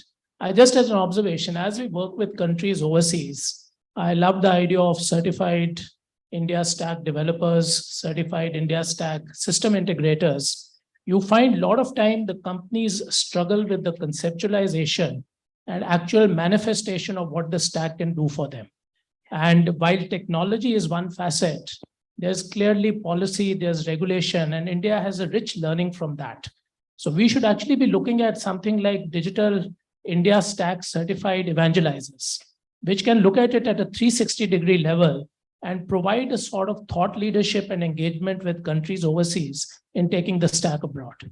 Right. In fact, that would be the right way forward. But yes, developers conference, their role will be there. Plus, at the same time, the entire ecosystem approach, like how do we work on regulation? How do we work on enabling and building capacities within the governments to implement such projects? So those things also become very, very important. Yes, please. I am Thiman Gowda from Watslone. We're one of the first users of DigiLocker as a fintech. We've been building for the banks. We become the system integrator for the banks and the financial institutions. One is a feedback. We have a lot of this lower end, like farmers, like microfinance customers and all that. We're not able to use the DigiLocker because there is a digital consent that is required. What we are trying to give feedback is if a regulated entity is taking the responsibility of meeting that person and registering that consent, which is taken from him and marked on the system, can it be enabled? Today, the DigiLocker has become the like single source of truth. A lot of documents are available. Instead of going to Aadhaar in multiple places for multiple documents, if this is enabled as it could be, moving India Stack to Bharat Stack, And the second one I have is state government land record data. We've been working with big public sector banks to do digitizing or going digital, digital Kisan credit card, which was announced by RBI. There we are finding that every state has got its own structure of land record data. I'm sure it's on the digital land record program is there, but we're not able to get access to that. We saw education, health, everything. The agriculture, which is the base of this economy, is not yet there. We are struggling with each state government in various languages. Somebody gives in Tamil, somebody gives in Hindi. We have to translate, transliterate, read in various formats. We're not able to handle all that. Where can we go to get that data? See, the Department of Land Resources has been working on the computerization of land records project. But yes, I agree with that. The APIs for land records has not been available. So what ultimately we need to that, even if land records are maintained in different languages, whether it's Tamil, English, Malayalam, Kannada, whichever language, Telugu, but ultimately we should be able to use tools which have been developed by the Bhashini project and use it with and API should be available so you can verify the land holding, the owner, the size of the land holding, where it is located. So that's something that we need to maybe start working on. With regard to the consent framework, I am sure we have been thinking about that in the DigiLocker project, like how we can kind of build up a one-stop consent framework, which can be used for across projects. But there are certain regulatory issues involved there, which we are trying to resolve, and very soon we'll be able to come up with something there. One follow-up question I have is MSMEs, where there's a person is different from the organization. So I think that we are not able to go yet. The DigiLocker team has to make their presentation, and I am sure they will tell you that they are working on an institutional DigiLocker, because right now DigiLocker is for individuals, but there is a great demand from from industry and from the entire ecosystem that we need to have a DigiLocker for institutions wherein they can also keep their documents with regard to what they have to file with registrar of companies, with regard to income tax, the audits, and that also can be made verifiable. So the institutional DigiLocker is something which is in works, and I'm sure very soon my team will let me know when they can roll it out. If there are no more questions, we will go down to the next round of presentations. To Mr. Anubhav from from NPCI for the presentation on UPI, and then it will be DigiLocker, API Setu, and Umang. Yeah.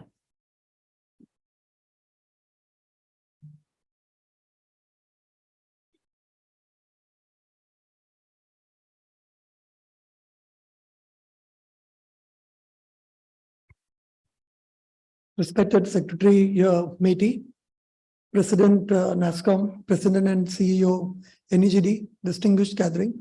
It gives me immense pleasure to represent NPCI, and more importantly so that as the first conference on the India Stack Developer Summit grows on me, I believe that NPCI is going to play a very critical role as a catalyst in terms of taking the homegrown technologies overseas and creating a segue for us to interface with the world. With that, is a brief table of contents, a quick understanding on why NPCI and the journey that it has had since the time it came into force in 2008. It started as a single rail technology company when it took over the national financial switch, the interoperable ATM and card switch from the Reserve Bank of India. But you would note that NPCI was set up as a not-for-profit, the constitution is not-for-profit, and which means that while NPCI may not have the dividend liabilities, the mandate from the government and the central bank is very clear that the profits that we make are plowed back into creating larger digital public goods. The money that came in gave us the impetus to do innovation. We launched the card scheme. We launched the first immediate payment service. But the breakthrough came in very significant in 2016, which is where the unified payments interface came in as the cashless layer of the India stack. And the payments, more specifically retail payments, have been very, very significant. And you may want to note that in the month of December 2022, the kind of transaction that happened were to the tune of 7.8 billion, and the value that got settled on this platform was in excess of 150 billion. So that's the kind of depth that we have been able to create. And therefore, I come back to a very important point, which is relevant for this community present, that NPCI moved from a product to a platform kind of an approach. And this is where we would want to collaborate, working very closely with the ministry here to see how we can look at the platform approach for the fintech community and the gathering here to see that the large-scale digital platforms can also be created overseas. And therefore, I come back to the point which I believe President CEO NEGD made earlier, when we are making commitments to the external world in terms of building infrastructure, are we really fine-tuned in terms of making committed, timely deliveries? That, to my mind, becomes an essence. With the kind of effort that NPCI did in the last 8 to 9 years, there was an aspiration to go global, working closely with the government and the Reserve Bank of India, and NPCI formed a wholly owned subsidiary, NPCI International, and that is the entity that I represent, with 3 very important objectives, very relevant to this forum again. We call it the 2 I's. One is the interoperability. It has 2 parts. The interoperability for you and me as Indians traveling overseas, and for us to be able to use our form factors, that is RuPay cards and the UPI apps, to make merchant payments seamlessly at the QR point of sale and the cards being swiped at the merchant terminals. That's important to us. And we are predominantly targeting these countries for acceptance where we see significant footfall of Indians, either for leisure or education or for business. The other is very important because it is also G20 priority and India's presidency, is to see how we can make the cross-border remittances more effective, bring down the costs, and increase the time and the efficiencies. So we are wanting to see how UPI as a platform can be integrated into the efficient domestic payments overseas, and these rails can enable the end citizens to be able to transfer money in real time and essentially making the bank accounts on both sides completely convertible. The more strategic initiative and the objective and the remit that NPCI International carries is on the infrastructure, which is we are trying to work with other countries, predominantly on the South-South cooperation, where we look at Central America, the Latin America and Africa, many of these countries do not have real-time payment systems. And if you have stacks like UPI, are we in a position to see that we can transport the homegrown technologies like UPI to other countries, and mind you, in a completely sovereign way with no dependency, where we help them build not just the technology stack, and I think as Mr. Suresh Setu pointed out, also act as evangelists in terms of providing the governance framework, the scheme rules, the governance framework for them to take scale. That's something which is very, very important. So these are the three objectives with which we are operating. And from the perspective on why NPCI International, how are we wanting to make these outreaches, and the what, the why is focused on the 4 C's. We are trying to work first for the country to take homegrown products in the technology stacks overseas. The consumers who are working very closely from the banking perspective and the fintech communities, adding value to them. The company, which is NPCI, the brand and the country which we can take to global standards, and the clients eventually who we are working with, more specifically the banking and the fintech community here. How are we wanting to approach this? Like I briefly mentioned, we are targeting the countries for acceptance where we see footfall of Indians. The remittance and close to $90 billion came into India, and India is at #1 in terms of receiving inward remittances. Can we make the lives of the expats who are working overseas to send money very seamlessly? So we're looking at those countries and the pockets where we receive these monies. And then we're looking at the countries who do not have the real-time payment systems and see if we can help them build card schemes or also the UPI scheme equivalent. How do we do it? Is again on 3 different counts. We have created 4 regions in terms of administrative convenience: Americas, Europe, we have Middle East, Africa, and then we have Asia Pacific. And there are people who are making outreaches to these particular continents or the countries per se, and trying to create an engagement to see how we can build further. We are focused on working not just with the central banks, the governments, but also the development agencies to see how we can create depth overseas and the other actors who can influence. And I'll come to that in the subsequent slides. The way we're approaching it is that we start an interaction and then we're looking at 5 Ds. We start with the discovery process, get into the defined space, then we're looking at designing for that country, we deliver, and then once we deliver, how can we deepen the relationships on the technology and the stack? So these are indicators, but we're trying to work with the market focus. We're trying to see who are the key actors. We have defined our field of play, like I said, which countries are we going to look at enabling the acceptance, which countries are we looking at building the remittance rails with, and which are those countries who we are looking at exporting the technology stack in a sovereign way. We're also working with the big techs to see if they can create these technology layers and the interfaces for the consumers there. And correspondingly, we'll be happy to work with the ecosystem here to see how we can then also be able to deliver the technology stack that we have built. We also want to create our presence across in all the forums. Now, post-COVID, the travel is opening up and we want to be present in the Cybers, the Money 2020s, and everywhere they can talk about what India has been able to deliver and achieve. So again, the coverage focus and the key player in the field, we are saying that we know our target segment, we know which are the actors who are doing this role in the other countries who we can create an engagement with, but it's also cognizant of the other players which are providing similar services on the technology that we intend to export. And therefore, we are trying to see how we can build business synergies or these strategies to be specific and build that engagement model going forward. Now, the journey that, if you may, has helped us significantly, and we've been very privileged to be working very closely with the ministry here as your line ministry for us on the digital. We have been working very closely with the Ministry of External Affairs, and we today have engagements with more than 100 mission officers. They are the local guardians for us. They're guiding us to make outages into the relevant entities, the central banks, and also the governments to create this kind of an engagement.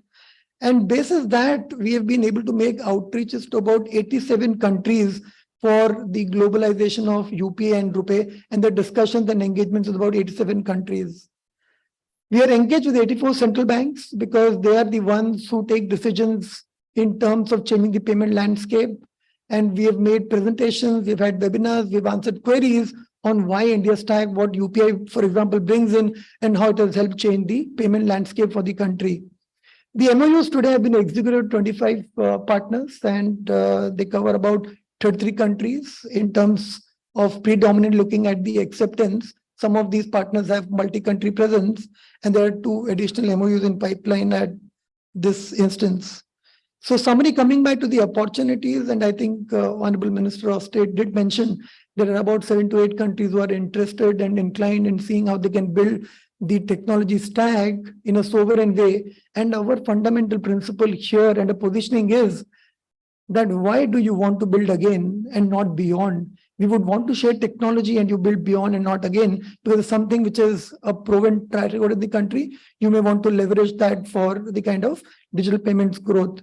Cross-border remittances, we have about 3 countries where we have warm discussions happening, and the cross-border merchant payments, we are already technically live with the countries like Singapore, Nepal, Bhutan, and UAE. We've gone live on the cross-border merchant acceptance, and we are building on that. The other effort that we have taken also is to see that the non-resident Indians who are overseas, how can they use their mobile numbers for that country embedded into the core banking here to be able to use UPI for the domestic payment transactions.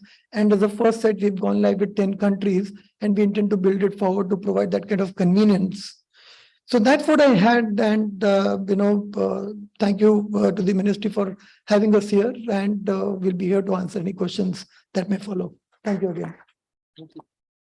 Thank you, Anubhaji, for this brilliant exposition. UPI is a truly Indian product that has a potential for growing global. Next, I will have my colleague Debrat Nayak to give a brief overview of DigiLocker and how it is enabling the partner ecosystem.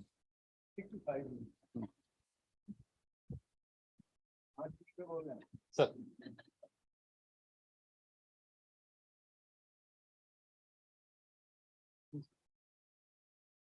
Good morning, honorable members on DAS and distinguished guests. Let's unfold the DigiLocker story. We started in 2015. I had a call from the secretary in, I think, April 9. Now NEJD will have to develop the DigiLocker. We don't have any manpower, nothing. We have to develop and we have to deliver in the July 2015. So that is the challenge we are having. We are being very small organization, and challenge was to think and build a DigiLocker. Even I don't know how to build a DigiLocker. Even at that time, secretary told me, okay, you come on the 10th of April, you give me a presentation, how that DigiLocker of the country will to be. So we have the 2 things. Yes. One aspect was what we are trying to build. Whether we are competing with the Google Drive or Dropbox or OneDrive, or we are building something else as a part of the journey. So we deliver it. We come out a solution, okay. In the first and MVP, we'll build a product that will be like a Google Drive, and we'll take the open source, we'll embed it into the mobile app, and we'll come out a solution. Okay, this is what that Google Drive type of application for the year. That time we have the 2 challenges. One is the Google Drive way of going, or we have to bring the issued documents to the platform. That is the worst part of our things is, where is the API? If you bring the issue document to the platform, where is the API? Only one API is available that time. That is the Aadhaar only.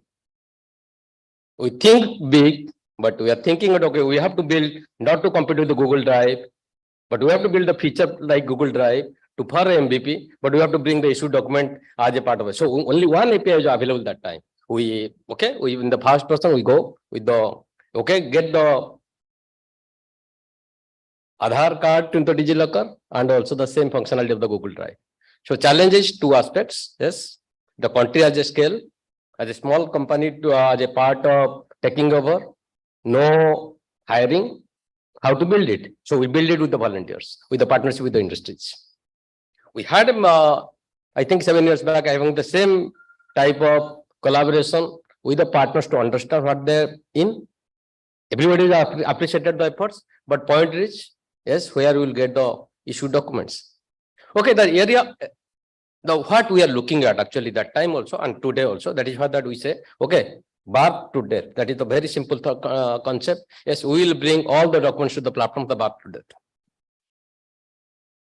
What should be the ecosystem? That is the same basic principles. Yes, bring the citizen in the core of the whole building application.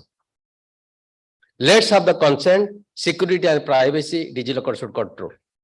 Let's have issuer, issue a documents, citizen have the consent and let it share it to the requester. So that is why that we bring the three components very closely in that time. Okay, we will build a product that will be have the consent, security and privacy as the most connected, most way of doing it as a part of taking towards the journey. Then that what is happening right now, if you look at this whole architecture, we are being coming out that the different companies like Watson, we are being working with them for the last 5 years. So I think they are being with us. And lots of companies, more than thousands of companies are we are being working with them. One type of user is a requester. Another type of user is now coming as the verifiers. They say, okay, no, we'll only verify, we'll not take it as a part, we'll verify something. So that is why that mostly government departments are coming up as the verifiers. Requester who wants to give us the service or to the citizens. Then third part is coming up now. That is recently, that is what is happening. Like the OEMs are coming up largely right now.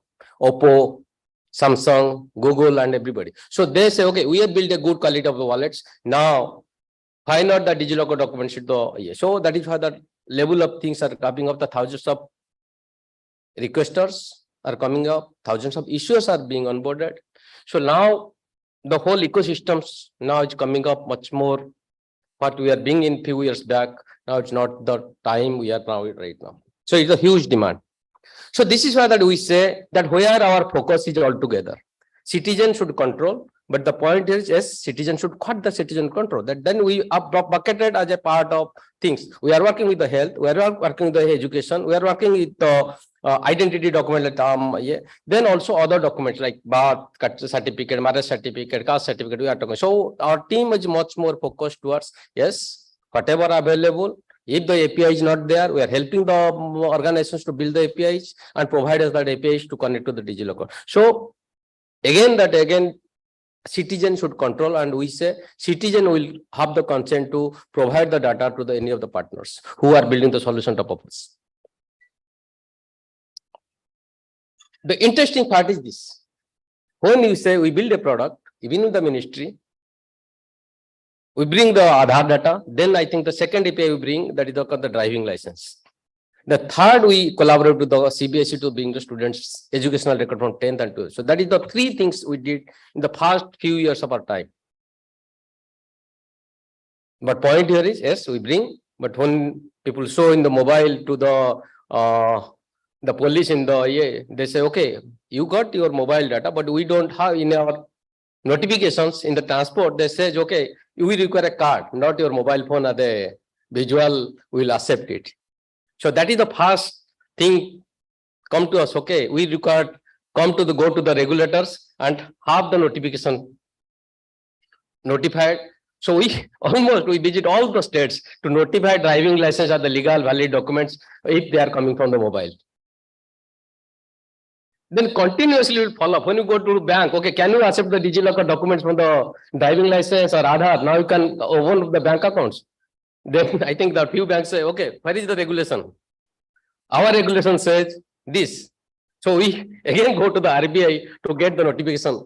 So this is the period where that we are being almost 3 to 4 years to work with the different regulators to come out the notifications. At least you accept, even if you are with the government, but say every regulator having their own regulatories. So recent, I think, thanks to Abhishek sir, let's have the DRPG notification. That every issuer should issue the document to the DigiLocker as a part of another mandatory rule. So this is why that regulatory in the country like India, we are being followed up with the So this is why that all our times of engaging with the different partners, getting the documents, as well as the same way that legal notifications from the other ministries. So this is why our continuous efforts to be in the product journey. It is not only a product, building a product, rather than we looked at into the different aspect of the taking it forward. Okay, that I think the ministry gave us the target. Okay, can you bring 5 crores user accounts, 100 crores issue documents into the platform? That is the target for the 5 years. So our journey started almost 30 to 40,000 to around account openings every day. In that time, I think 2 years back, now we are having around 2 lakhs account opening every day of the DigiLocker accounts. Our target is 50 crores by 2025. The pace we are going right now, we say that, okay, we don't have any advertisement, nothing, we are doing anything, but we still another 4 crores each year, most probably 20 crores will reach. So point here is again that the one side is, yes, we are being working with most of the issuers to provide the documents. Our mostly the focus right now is the education right now, finance, with the we are working the multiple bankers, banking as well as the insurance. So mostly the partners we are looking at is the bankings, agriculture, insurance, education. So these are the sectors we are looking at as a sectoral very focused. So we are the first team, I think, in the government to have a sales team. So we say, if you can build a product, can not sales, then we are not doing something good to the product. So that's why that sales team, the product onboarding team, they really work to bring all these issuers to on our platforms. So mostly that our target is, can we have 20 crores records every month to add to DigiLocker. So we are now targeting 1,000 crores of the documents. So this is why that we are being into and mostly focused to the educational sectors and old records, digitization and come to the platform. So we are bringing into that part. So what is our upcoming features are actually we are looking at? As nominee will be there, we are building family lockers. We are building all organization lockers also. Then also we are part of the health stacks. Already health locker is already there. But mostly that part we are looking at the new feature as a part of, I think that will be definitely the changing the whole things. DigiLocker shareable profiles. If my profiles say that it is being verified by the Aadhaar, it is verified by the driving license, it is verified with the PAN, whether that Aadhaar number, driving license, PAN number is required by the requester. You require, I am the person, I am being verified by the 3 different identity documents. So that is why that we are building, can that my true identity, I can share it to Sadi.com, marriage.com, wherever as a part, my true identity can be revealed. So that is why that our next product line is coming up, to sharing my identity without disclosing any identification number. So that is why that whole things our focus is, yes, we are working with the different partners and all our APIs from the day one, it is being published.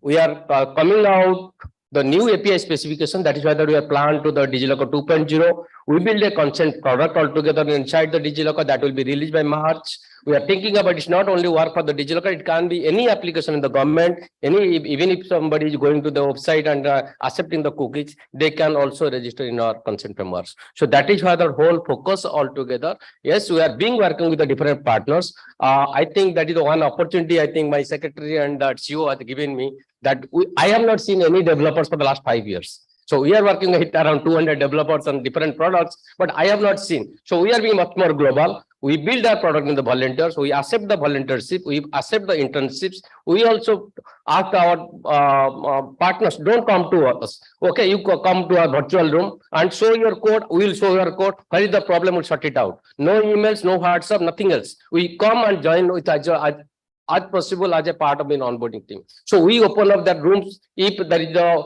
work is going on particular partners, we open a particular room. Our people will stay there. Then we try to solve any problem and there only. So we are being again that we are being the India stack. We are being the trying to do as much paperless things. So we are into the paperless area. Okay, that only part of things what we are trying to do. We are being as a part of citizen as a one part, and we are joining the different dots into the DigiLocker. We are into the person tracker, we are into the CoWIN, we are into the NDHM, we are being the education. So we are joining all the dots in the citizen's life. I think that is the continued journey. I think, thank you all of you. Thank you, Devrat, for the interesting presentation. I'm sure there will be some questions with regard to that. Before we move on to that, I will have Amit Kumar for the Umang presentation. Anil will make the presentation. Anil Agarwal for making the presentation for the Umang platform.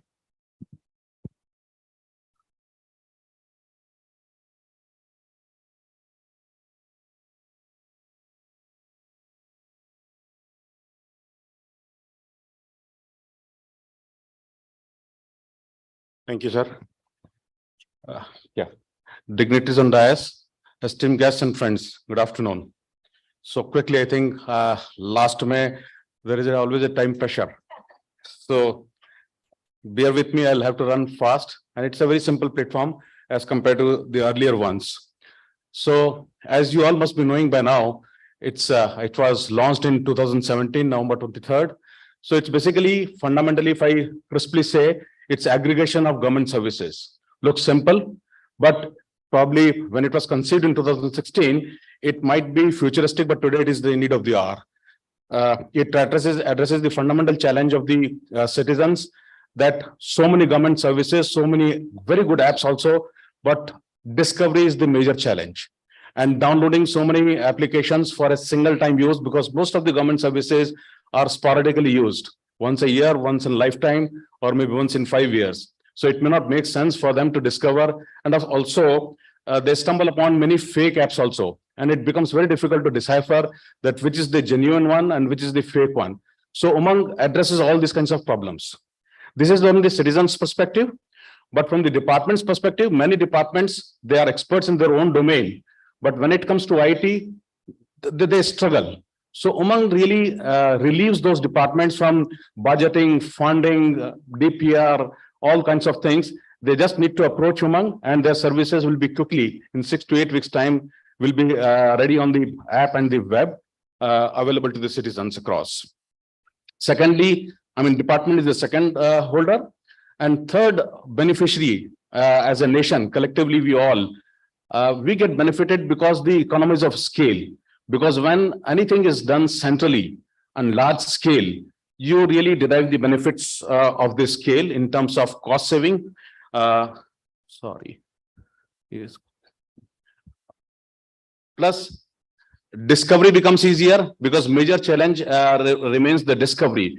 Many very good apps are there. They're lying in the Play stores, but citizen doesn't know. And the cost of creating awareness among 125 crore citizens is huge and time consuming. And that's where such apps comes handy and meaningful.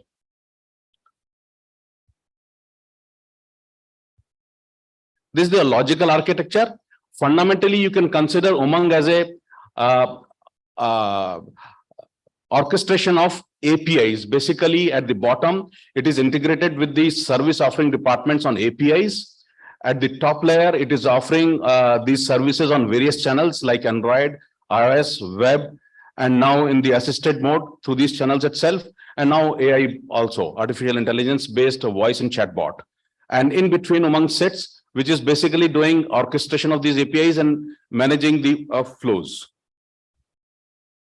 Again, I think this is without saying it's an open, scalable, sustainable, because that is the need of the hour. I think nowadays we cannot think of any closed solutions. So Umang is also complying to all these things, security, privacy. These are the buzzwords, and without that, any national or global level platform is not possible to survive. This is just a stats here, around 1,600 plus services on Umang, 20,000 plus services through BBPS, and many government services, DBT schemes are there, and many are in process of integration. So far, 5 awards, which only indicates that we are on the right track and people are appreciating it and the initiative is in the right direction. Users, these are 3-4 major stats. Around 5 crore registered users are there. 9 crore monthly average transactions are there, and cumulative transaction is 300 crores.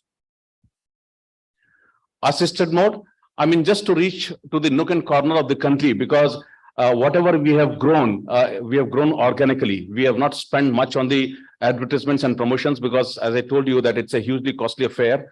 So another approach in order to reach out to the citizens, common mans across the country, we have resorted to this assisted mode delivery. It serves 2 purposes. One is easily reaching out to the common man in the remote areas. And secondly, many are not digitally literate. They don't know how to use it. So these partners come handy in that manner. So far, we have 9 partners already gone live. The list is here and 4 are under implementation. And it's an open policy. Anyone with having requisite infrastructure spread across states or country can approach us, and we'll be happy to onboard them. And it is, by the way, free of cost. There is no cost involved when we onboard them, though they can charge some nominal service fee from the users.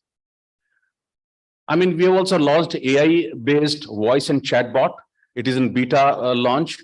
And recently we have tested it out and we are about to make live services on public telephone. I'll just spend a couple of minutes here that the objective is anyone having a feature phone or a landline phone will be able to dial a toll-free number. Umang bot will welcome that person and he can then ask the queries in Hindi or English. And then Umang app, this through the voice bot will help, will answer the queries. So the limitation of having the smartphone is also being done away. So it is just being launched with a couple of services to start with. It will be simplistic query-based or status-based services, but as the technology matures, we'll resort to more complex ones. And we'll also be adding the further languages also to this. Way forward. Again, the way forward is Digital India Umang 2.0. The vision is that Umang should be a single go-to place for citizens to interact with government. And there are four primary pillars identified. Any services from government, DBT schemes from government, documents. Of course, DigiLocker is the fundamental platform, but the objective is that a gateway to DigiLocker would also be through Umang only. And of course, the information dissemination that what government is doing in different areas and different territories. So practically, the objective is to make it as a single point to go. So that will address the problem of discovery, problem of fake apps, consistency in user experience, the navigations, and it will make a lot of easy for the truly making the user's life easy and simple. Thank you, sir. Less than 5 minutes. Thank you, Anil, for making it short and very concise.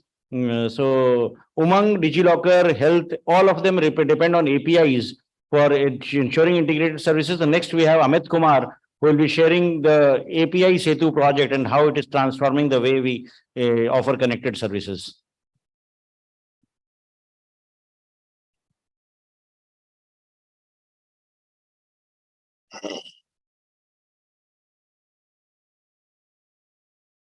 Yeah. Good afternoon, respected Secretary Sir, our President and CEO, and Devjani ma'am, and our distinguished guests here. Thanks for the opportunity here. One common thing we have seen in all the India Stack solutions that are APIs. So we built a platform around the APIs, and Devjani ma'am told that idea is the new oil. So to enable that idea, we need the APIs also. Actually, that is what we have seen commonly as a common thread across all our platforms. So we built a platform around it. So just to reiterate that everyone talked about Open API. What is Open API?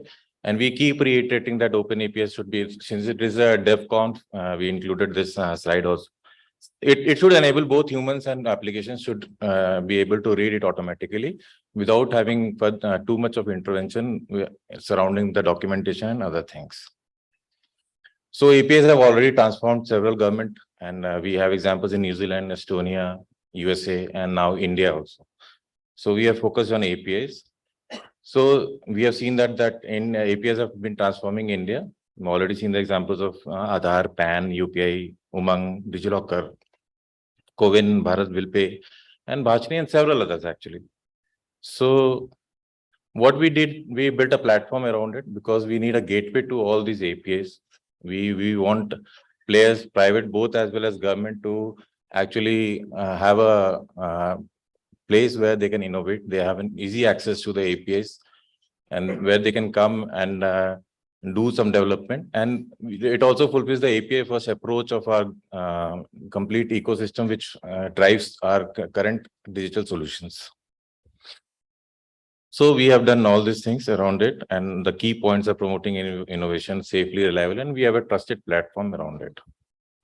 So these are the benefits, because we want to minimize the implementation logic. We want to everyone to innovate quickly and fastly. The turnaround time should be very low, single source of truth, and we want to automate and overall efficiency and reduction in costs.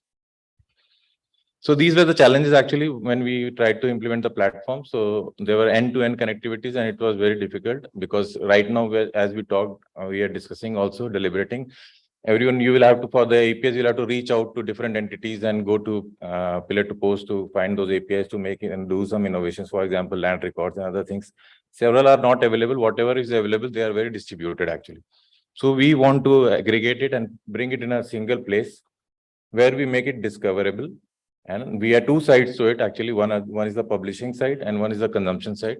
We want to bring them all together at one platform so that the publishers can publish their APIs to our platform, and as consumers, both government and private players, you can consume the APIs. So these are the features: single platform to publish and discover APIs. We have an open one-stop platform for publishers and consumers, and we have a governance structure because many a times we want to publish our APIs, but we lack that governance and the surrounding mechanism to actually enable that. So we have taken the onus of doing that, because if we aggregate it at a single place, we'll be able to do that. Then we follow the industry standard protocols, as we already told. Standardization of data exchange standardization also we are doing. And then these are the features. When for the publishers, what we do is we provide all the capabilities of API management. They can configure, test, publish. We have toolings around it. We have logging, monitoring. They want to start up, they want to close, they want to throttle. All these things are there in our API Setu platform. And then what we do is we have felt that there are certain transformations required. For example, health stack data. Some data may be very health centric actually. So we build some plugins, pluggables, actually transformers where we plug into our platform, and we will allow that, enable that actually, because it may require everyone to build those things around it. So we do have some certain tooling around it so that we enable such kind of things. Then we have a completely consent-based system, which we are going live, as Naik sir told earlier, because that sharing require consent of the respective owners, data owners. So this is the present status. The APIs published, we have more than 2,500 APIs. We have more than 1,000 publishers. Consumers, we are trying to increase because of that consent. It will increase actually. Once we implement the consent framework, we'll be able to actually exponentially grow the number of consumers. And the platform is already doing number of transactions at India scale. So this is how it works. As a publisher, you come and register with us and publish your APIs. We have all the mechanism to document generator, Swagger file generator, open API specs generator, and you can test and then publish your APIs to us. You can throttle, manage your APIs, everything. As a consumer, we have a complete discovery platform where you can discover whatever APIs you want in whatever space, actually health or education or anything. You can go and discover that. You can test that. You can take authentication keys from us. There is a sandbox. We'll provide you authentication keys for developer purposes. You can quickly try those APIs. You can test those APIs. You can integrate with your application. And once you have the necessary approvals, you can integrate with the production system. This is what we are doing, and we are present at apisetu.gov.in. Thank you, Amit. And apisetu.gov.in is the core which binds all our projects, and I'm sure the startups and SIs will be taking note of that, how to build products around that. So last but not the least, we have from CDAC, Mr. Rajesh, who would make a brief presentation on the eSanjeevani telemedicine platform, which has also transformed the way we access healthcare during and after COVID. Please, Rajesh.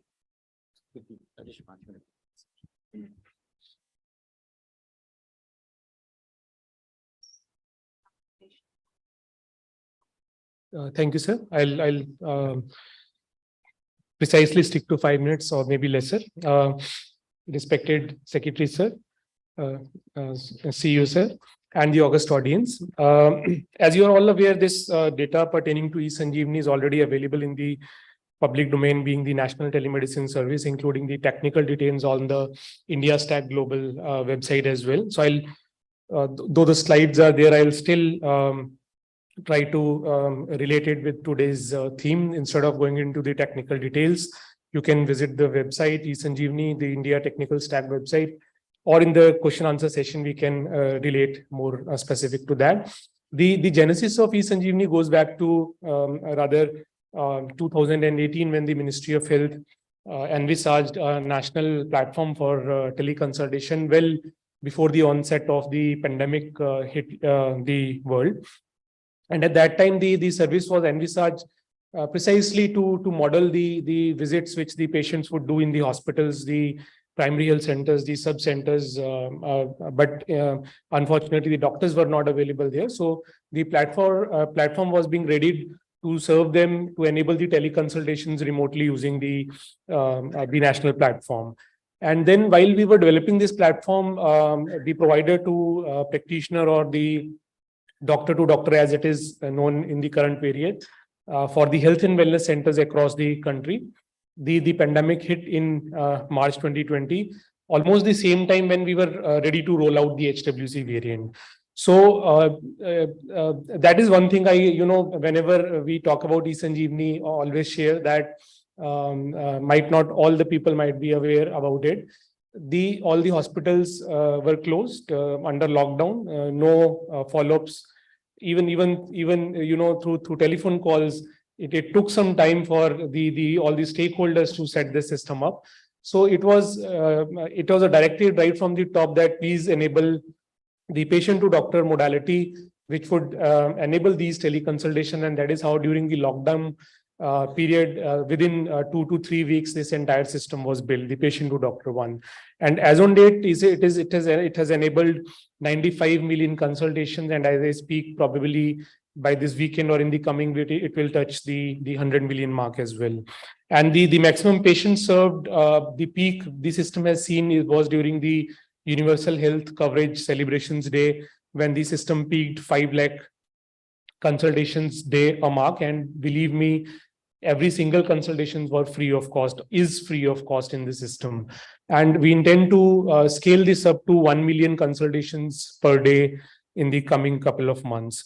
As on date, as in sync with the government of India's, the Ministry of Health, government of India's initiative of rolling it out in 1,55,000 health and wellness centers, it is already enabled in 1.15 lakh health and wellness centers. And the other system, the patient to doctor modality, which I was talking about, have the online OPDs, where we have close to 1,500 online OPDs, where ranging from the general consultations, the patient can seek directly the consultations on various specialties as well. The scale of adoption has been in sync with the pandemic lockdowns or the partial lockdowns, where there was a fight sort of between the like in Sensex, you see the bulls and bears fighting around. In eSanjeevani, it is in the HWCs and the patient variant, that which particular variant would hit the more mark of teleconsultations per day.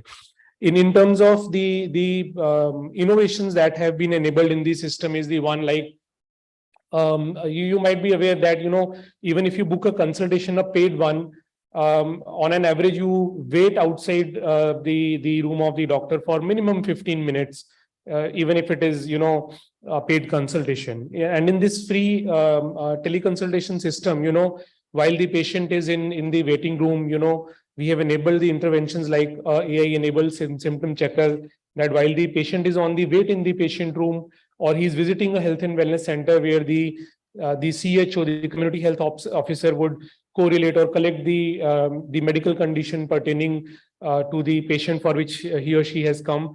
This system would enable the differential diagnosis for the doctor, which would further save the doctor's time in correlating the diagnosis which is being predicted. And in the future variant, we also intend to have a medicine adherence compliance on the basis of the modeling which is being done on the basis of this AI model.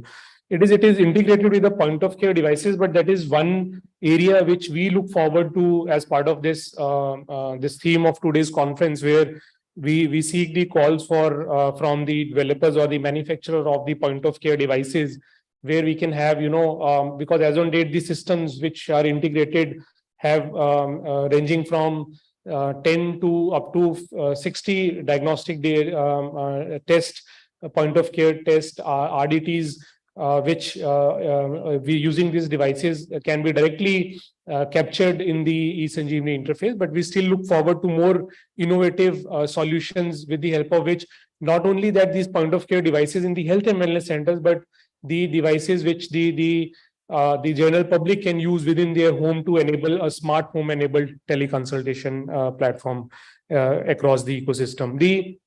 the most of the stack solutions which were talked about during the day, I'm proud to share that most of these popular scale applications is integrated with eSanjeevani, be it the Arogya Setu. You can book the token and land on eSanjeevani for a teleconsultation. In case you have done your teleconsultation, you can go to Umang app for the profiles data, including the past prescription count, etc. And the ABDM ecosystem, wherein every third party or public or private healthcare IT systems which are integrated with the ABDM, we can use the Aadhaar ID to link in the eSanjeevani ecosystem and subsequently capture the medical records as per the consent mechanism defined by the framework within the ecosystem. And we, as I said, the time when which was launched because of the pandemic, we were hurriedly developed this application. So as on date, the application was monolithic, and within the next week or 10 days or so, we would be rolling out the next avatar of eSanjeevani 2.0, which is a microservices based architecture, although the monolithic one is already cloud enabled, but we would now do away with this dependency, and we would have a much scalable and secure platform. In terms of the standards, it adopt all the innovations with the help of these standards, like the doctor sitting in a like AIIMS Delhi or PGI Chandigarh while prescribing the medicine does not know whether at the patient's end whether that medicine is available or not. Then there is no fun or point in prescribing that medicine.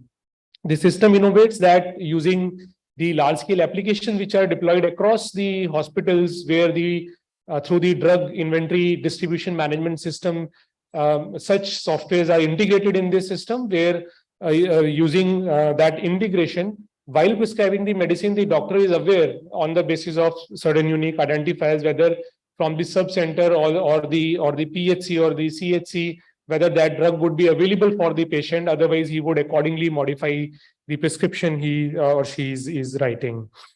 The impact, needless to say, as I said, even if you do a paid consultation, you wait outside the doctor's room. Just imagine a villager or a common man, or even when the patient not only visits or goes to the doctor, the expenses which is incurred, even if it is within your vicinity, within your premises, if it is 100 meters, you will definitely take out your vehicle, go out to the doctor, somebody will accompany you, all those factors. So with the independent study, we have seen that the journey saved in terms of savings is 21 kilometers around, and the cost, direct and indirect costs saving was rupees 941. The cumulative cost, if we talk about the total consultations though are being affected in the country as on date, is close to 6,600 crore rupees. I will be available to answer your queries. As I said, this is a system, the technical know-how of which is available in the public domain. With these words, I thank you for your patience hearing. Thank you so much. Thank you, Rajesh. And I must also mention that all these presentations which have been made today will be available for access on the indiastack.global website under the resources tab. So we've come to the end of the presentations. We've taken a bit longer, but we may have some time for some questions, please, if there are any. Yes, Jayjeet. I'm Jayjeet Bhattacharya from Center for Digital Economy Policy Research. I think undoubtedly excellent presentations and unprecedented work. Two questions, one on DigiLocker and one on API Setu. I think the work done by DigiLocker clearly is enormous, especially we don't have an architecture like X-Roads in India. And in that context, I think terrific work done. Now is the time to look at some of the edge cases. And one of the edge case is if you look at the death certificates, and we had shown the cradle to grave kind of a life cycle. They are really needed for cases like life insurance. And even though insurance companies are coming on board, but they're not using things like the death certificate. And this was really pronounced when COVID hit us. And many of the life insurance companies were taking 6 to 7 months to issue the life insurance. The issue with that is somebody who has died cannot give consent to giving the data. So who gives consent? And I think that needs to be looked at from an enabling perspective for the new regulations coming out, especially the Digital India Act. So if we can look at that and allow insurance companies to access the death certificate of those who have died, because consent is not available. Similarly, there needs to be an exception and consent for children also for some of the things that they would need to provide. For example, for admissions and so on, a child cannot give consent as per the extant regulations that we have. So I think some of the regulatory enablements may need to be done at this point in time. On the API Setu, it'll be good to have access by the private sector for many of the things which are exclusively for the public, for the government. So there seems to be a bit of a discriminatory access. I think there are probably some reasons behind that, but as we move forward, if it can be opened up to the private sector, it'll be very, very helpful. See, interesting suggestions, Jayjeet, for the death certificates and all. Functionality that has been built in the DigiLocker is what we call as a nominee. So that after the death of someone who has the access to all the documents in DigiLocker. So maybe that functionality, technical functionality can be interwoven with the regulatory guidelines or directions, so that especially in the case of insurance and death, it can be interlinked. So the person in his lifetime can nominate who will have access to his death certificate if it is available in the DigiLocker. So that can be one way out.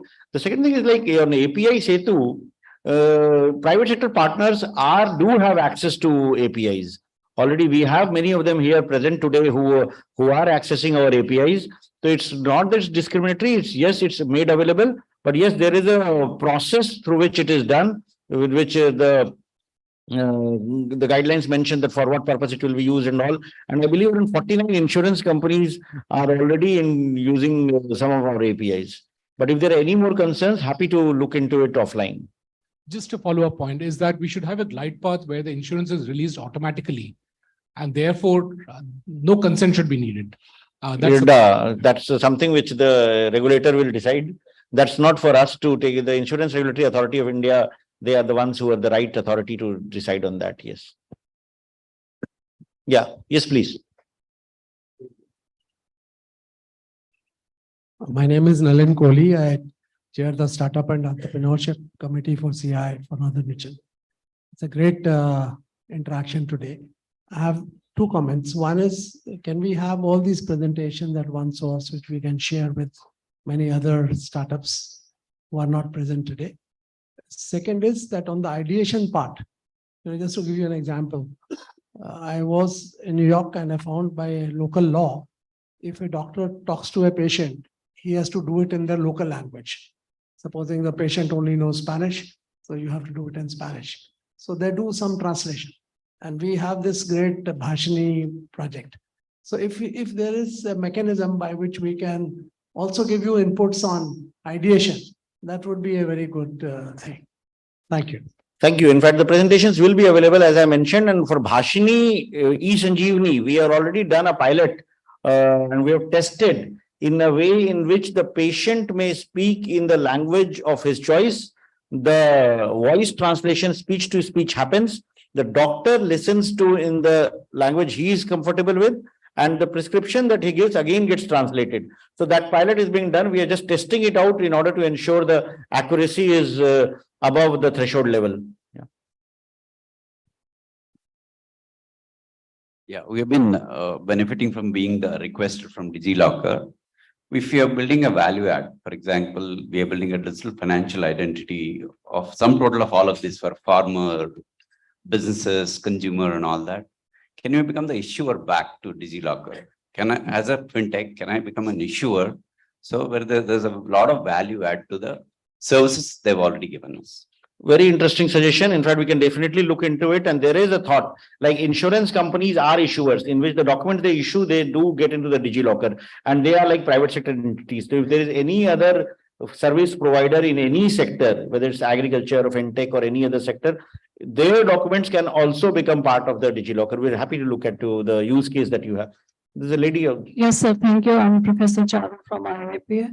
At the outset of the whole event, we are definitely going to have an edge in G20 because of DPIs. Some concern which I'm vocalizing cut mixes. Our DPI service providers should not become alt big techs and we should not let them have an hegemony on us, because eventually they have the first mover advantage of having data of our citizens. So we need some agile regulations to that effect. And second, I was very happy to note about the AI inculcations in almost all things. So what about generative AI? Thank you, sir. It's, we will ensure, the regulators will ensure that nobody has an hegemony, and ultimately the owner of any data will remain the citizen, and he'll be able to access with consent only. And yes, generative work is already on. You will get to hear more about it in due course. Myself, hello. Myself, Malik. We are an accounting product and also GST ecosystem. We are enabling APIs and all the community. I have one quick suggestion. I see like a lot of activities and initiation from the government, which is really good for development community and contribute to India in terms of technology perspective. For every developer or any company, one thing what we every time repeatedly working is the metadata. So India is having all the departments and every content is there. Why don't we have one API from each department to give metadata? Let's say just before we discussed drug. So we know what drug is getting approved from India. So why don't we give that kind of metadata so that that will be used across the applications. So it is commonly problem for every single developer or a company to build their own metadata. It is taking a lot of time. If we can get that metadata, that would be really helpful, and we can bring commonality across the country. Now, if you see HSN code, everybody, it is even a one standard code from GST perspective. If you look at every company, they have their own thing, and the state codes, they have their own thing. Why don't we have, since we have API Setu and we're talking about this big platform, if we can bring that metadata into one single API or across the developer stack, that will be helpful for everybody or every company, and we can bring a commonality actually. Good suggestion. In fact, the proposed data management office is going to ensure that, lay down the standards and the metadata standards for all departments and make it available through APIs. So good suggestion. I'm sure our technical teams will try to work on it and make it a reality soon. And to extend that, will it be part of the API Setu or India Stack, where we can see that progress or something? It should be part of the API Setu. Okay, thank you. No, our secretary has to leave also. So maybe one last question. So the last question is, can you hear me? Yeah. The last question is, most of the audience who are sitting out here are consumers of data, or the APIs for the private, public, or for the reasons for use cases that we build in. If I look at this entire India Stack story, this itself becomes a textbook. So what's your plan to include this in the curriculum? Because this requires to be part of Young India curriculum, so that it imbibes with India with large amount of young population over there. So what's the plan for that? We will discuss with our industry partners, and maybe if you have some ideas, please do share. Of course, our focus is right now on enabling services, but to make it a part of the curriculum and to make it a part of this, maybe we should have a course on India Stack on future prime skills or something, but we will definitely explore what you have suggested. Thank you. Okay. Yes, please.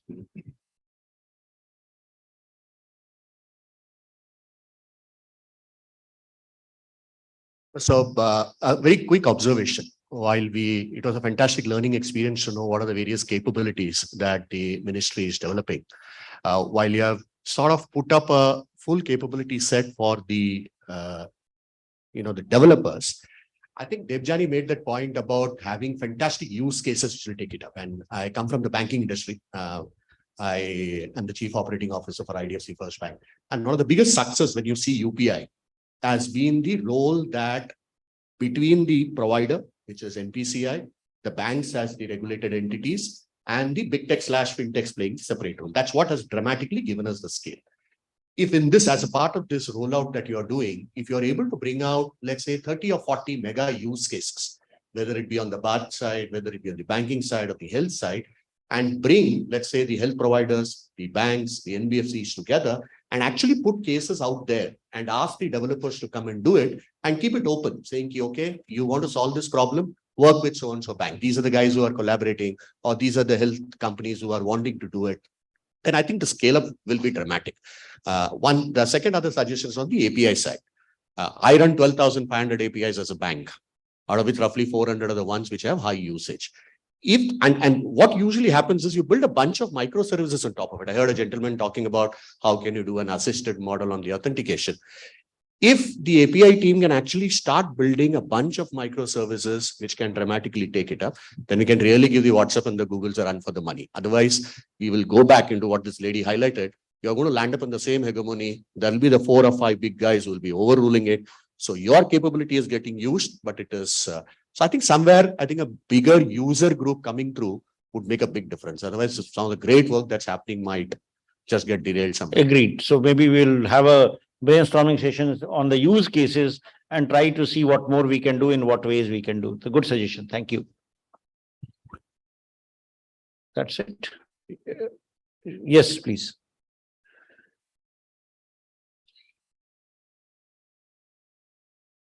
Hello.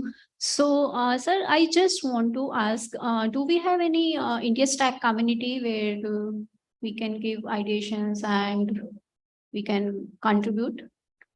Pardon me, I didn't get you. Community for the India Stack. For the users, for the developers, yeah. we do have advisory groups. We do consultations like what is happening now. Plus, we do have our email address on the India Stack Global website. So if you have any suggestions, any inputs, please do give that. And we will be very welcoming that. Thanks. Now I request our Secretary Mighty to give some concluding remarks. No, I think I will not come between the lunch and so I think thank you. It has been a wonderful session and a lot of good suggestions have come on all the 9 presentations that were made. It was indeed good that all of you could give specific suggestions on how we could engage with people. So we'll be coming out with some enabling guidelines when we start engaging with other countries. How do we take it forward? We are also looking at coming out with some kind of a hackathon where, we could see how the countries which are associated in G20 or as invited countries or any nation who is willing to come, look at our India Stack Global, come back with their specific problems and see how we could develop a common solution to that, which can become part of, this stack. We have a lot of suggestions have come on consent, on how they have access to land records and all. I think there is a lot of work which has happened in the Ministry of Land Resources. Department has come out with a specific data set. But I think this question has been coming time and again that we still have data in silos and how do we bring it on the common platform. So that is the next stage we are working on, the National Data Governance Policy, which will soon be out, and we'll have the India Data Platform as well as a data management office. We have to give it a new name because DMO looks like more like a district medical officer. So we'll be looking at a new name and you could suggest us a good name. But that institutional mechanism will soon find a place so that, the metadata, the standards of data should be made available at one platform. The user access will be there and that will be used. All non-personal data will be used, can be used and accessed there. I think a lot of other suggestions have come on certified courses on India Stack. We'll be happy to take it forward. Couple of use cases which we could take up. IDFC Bank has given some good suggestions. eSanjeevani has already been piloted. We are going on to the multilingual Digital India Bhashini, where we have already translated. We have the facility for translation in 11 plus 2, 13 languages now. We'll soon be having it in all constitutional languages. So that will actually take the whole India Stack Global to new levels, where people could communicate in their language. We are not limiting it only to Indian languages. The objective is that we already have it on 6 UN languages, and we'll soon be having it in all G20 languages by the time we conclude the G20, leaders summit in September. So we'll have that as well. So a lot of work is happening, but all that will happen and will be fast forwarded when you come and become active partner of whatever we are doing here. We cannot do and succeed without your active support. So please give your suggestions. Not only suggestion, come and become action consultant, work with us, come out with your own solutions and see how we could build it together and take this India Tech Global to new height. With this, once again, I would like to thank each one of you and for this wonderful session. And we'll have more of such sessions in the coming days, leading it to the culmination before we go for Leaders Summit in September. Thank you. Thank you, sir, for your kind words and the direction as always, sir. I would like to end this session formally by extending a formal vote of thanks to our Honorable Minister of State who was present in the morning session and gave his guidance. To thank you, sir, to our Secretary, sir, for always motivating us in trying to aspire better. Debjani, who has always been a part and parcel of our ideation, our thinking, our support in all our initiatives. More importantly, all the delegates who have joined in today, the representatives from industry, the system integrators, the startups, the entrepreneurs, the techies who registered on our portal and have come here today and who gave their valuable suggestions. My colleagues from all Government of India departments who are owning the India Stack products, your presentations were very valuable and we look forward to working in close coordination to take this further. And my own team members from MEITI, from NEGD, from DIC, from NIC, all of you, your hard work behind the scenes has made this event possible. Thank you to all and look forward to joining all of you for the lunch which follows. Thank you.